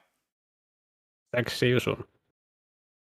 As we come from our GT3 class winner then to our BMW M2 CS class winners of Team The Sim Racing Collective. This is Kieran Sharp and Andrew Pike. Hearing from the pair of them, Kieran, Andrew, it was a race of two halves, really. You kept us guessing all the way through in terms of the battle with Alex Nunez, but how does it feel to have taken the win in the season opener at Spa in such treacherous conditions? Yeah, it's good to start the season off with a win. especially after the first season that we took part in the last time round. It's nice to start off strong, the same strength. Oh, indeed. And I recall back to when we were at Kyalami in season 1, of course, back then running in the orange BMW colours and now going for the black and the grey, but still the rivals stay the same with Nunes and company. But just dialing back to qualifying, we saw in qualifying, of course, very variable lap times coming on in, and it was very nip and tuck all the way to the finish. Was there a particular focus in qualifying in terms of waiting for when the circuit got to that sort of optimum state, like what we heard from Latinen, or was it the case of just putting the laps in and seeing when you ended up on the grid? Well, it's important to be out there as late as possible, as the track was getting better throughout. I think the rain was easing up and it was going to get drier towards the end. And I managed to just make it across the start finish line before the cut-off point from when I had to return to pits. So I managed to get one extra lap in and Alex there. And just had to keep it clean, tidy, and I got pole. Oh, indeed, and taking that pole position in class into the race, then we did see at the start there was quite a bit of instance up and down the field, and we did hear there were a couple of instances in the BMW class, but you guys seemed to steer clear of it, and it gave you a nice, comfortable advantage to play with. Did you end up factoring that into your strategy going into the race, or was it the case of whatever happens behind, we've just got to push? I don't think you can plan in those conditions, but I wouldn't say we got through clean. There was definitely some close calls, a bit of rubbing, but I think compared to most of the M2s, I think we were fairly clean. Pike there in the last stint, I think he had it a bit more rougher than I did at the start. He can probably tell you a bit more on that. Yeah, it did. I did get caught a couple of times with lapping traffic. One car did turn us into turn 9, but these things happen, and by that point we'd worked out that Nunes couldn't possibly have enough fuel to finish the race, so we weren't really fighting him at that point, and I was just trying to stay out of trouble. But it's difficult for a GT3 as well to anticipate exactly what the M2s are doing. We have to turn in so early in the wet to make the apexes, and we have to be slow on entry. I'm judged that better than others, but it was definitely a factor, and at the front of my mind was just not being put into the wall, basically, which was not putting it into the wall yourself as well, it has to be said. As Kieran said, it's a tricky set of conditions to plan anything on other than staying alive, basically. So that was the main target. Oh, indeed. And just hearing from yourself a bit more, Andrew, about the latter half of the race. Of course, when you came out the pits, we saw strategy-wise that Nunes ended up ahead initially. And then, as Kieran was saying about the fact that Nunes couldn't have got to the end of the race on the fuel he had, was that something that you'd thought about straight away, the pair of you? Or was it the case that you thought, we've got to push a little bit just in case Nunes finds some magical way of getting to the end? Yeah, so that's it. That was the question. We'd worked out before I got in the car, we'd worked out that he must have stopped too early. That we know how far the tank can go, or how far we think it can go. But towards the end, it was unfortunate he got a drive-through. It would have been interesting to see whether that would have changed anything, but it was looking like he was perhaps trying to save fuel, and we didn't know whether he was definitely short. But it just seemed far-fetched that he would be able to save enough fuel to be able to go the best part of an hour and a half on the tank. So we were a little bit nervous that he had managed to do something clever, but I think deep down we were fairly confident that he was going to have to stop. And with 5 or 6 minutes to go, he did indeed stop for fuel. But yeah, like I say, without the drive-through, I do wonder whether that might have been different, whether he might have tried to save a little bit more fuel. It would have made it very interesting, because we weren't that far back when he picked up the drive-through, and we were starting to talk about, should we be pushing on here and trying to catch him just in case? Oh, indeed, and that drive-through really changing up the complexion. But indeed, over the course of the race, and we heard you saying earlier about the fact that driving these conditions and also with multi-class, it really does lead to that imbalance in the driving styles of the two cars, of the M2 having to really brake early and turn in much earlier. I do have to ask, with the weather constantly being back and forth, and we only really saw a major dry line appear about halfway through the race for 5 minutes, Was the focus today on a setup which was a very safe setup given the variability of the conditions, or was it sort of you had to play it by ear and adjust what you could in the car electronics-wise? Luckily, with the M2, you don't have to change much on the setup to make it work in all the conditions. It's very soft anyway, so it's pretty much a dry setup on it, and you just drive it differently to the conditions. Indeed, it definitely seems as though you guys were very in control, and whilst we're hoping we don't necessarily have that weather at Donington in 2 weeks' time, you never know what Britain can bring, but I have to ask you guys, how do you feel for Donington Park, and what do you think you'll be bringing to the table? Hopefully the same pace. It's challenging different ways, a lot more tighter, a lot of curbs you can strike the tyres on, get slow punctures, off tracks as well, get those warnings, and traffic as well. I think it's going to be even harder there, it being tighter. There's some good corners there to have some spectacular crashes on as well, so hopefully we can stay clean there. But yeah, qualifying is going to be kind of important there with being tight. That's what I was about to say, yeah. With the traffic being such a large factor, qualifying is massive for us, really. We need to be in clear air when the traffic arrives for the first time, because the first time the GT3s come running and catch us, they're going to be quite tight together, and they're going to want to find a way past quickly. And as Kieran said there, it's a narrow track. It's going to be difficult. So the further forward we can get ourselves early on, the better. And I think everybody will probably turn up with the same mindset. Indeed. Well, we look forward to seeing you both out on circuit in the TSRC BMW M2 in 2 weeks' time. But until then, Andrew, Kieran, once again, congratulations on carrying on from where you left off in Season 1 of the 2.4 World Tour, and a brilliant win to kick off your Season 2 at Spa-Francorchamps. Thanks a lot, man. See you in a couple of weeks. Thank you. See ya. See you soon. But with that, ladies and gentlemen, that concludes our post-race interviews. We heard there from, firstly, our GT3 class winner of Sakurai Latinen from Latinen Racing in the number 30 car. And we also heard from our winners in the BMW M2 CS class. That's Team The Sim Racing Collectives, Kieran Sharp and Andrew Pike. And you could definitely tell that from both parties, it is the case that their race was built on the foundations of pace, consistency, and being ready to adapt to the conditions, both in terms of the weather and also in terms of the traffic of the classes intersecting across one another. And well, today at Spa, you could argue we were quite at a forgiving circuit in terms of the intersection between the GT3s and the BMW M2s.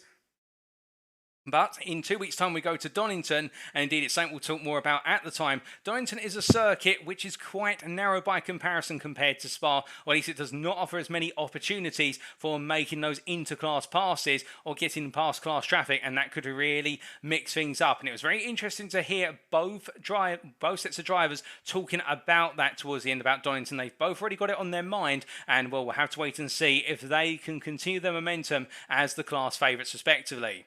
But with that, it is now time for us to wrap up. Thank you very much for watching. And if you did enjoy today's broadcast and want to know more about the Rapid Drivers Club community in terms of the series we run, or if you're a budding BMW M2 CS racing driver on a set of course of competition on PC, and you're thinking that looks like fun, I want to get out on circuit, then be sure to head to either our official Twitter, that's twitter.com/Rapid Drivers Club, or alternatively our link tree where you can see all of our social media and web addresses, that's linktr.ee/Rapid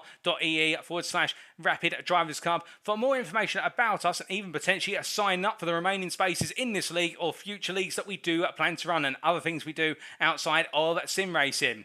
Also, we would like to say a big thank you to our partners, none more so than to our sponsor, Wild Things Racing, their Twitter there, twitter.com/Wild Things Race, and also to the SimGrid, the hosting platform through which we advertise and manage the series, and that is thesimgrid.com, the #1 place for sim racing, particularly on a set of course of competition on PC for leagues ranging from amateurs all the way up to the professionals, and also expanding into the world of iRacing and R Factor 2, and also I do believe potentially looking at expanding into the world of Gran Turismo 7 at some time. But with that, it is the case that now our drivers and teams will be packing their bags and getting ready to make their way from a rather wet and soggy Belgium to the British circuit of Donington Park. In 2 weeks' time, we'll be going racing once again for the second part of the 2.4 World Tour, Wednesday the 31st of August August 2022. Put the date in your calendars, you won't want to miss it. It's going to be a very different circuit from Spa-Francorchamps, and like our interviews have said, it's narrow, interclass batting will be tricky, and you can imagine that we may have a few more surprises in store. But hopefully, perhaps we'll see a little bit more consistent weather, but I wouldn't bank on it because, of course, it is British weather. But with that, ladies and gentlemen, thank you for tuning in. We have been the Rapid Drivers Club. I have been your host and commentator, Paul TX141 Walsh, also known as Brit in the Spit, depending on what media you follow me on. And until next time, remember to stay safe, stay well, stay smiling, but most importantly, remember to stay on track. Good night.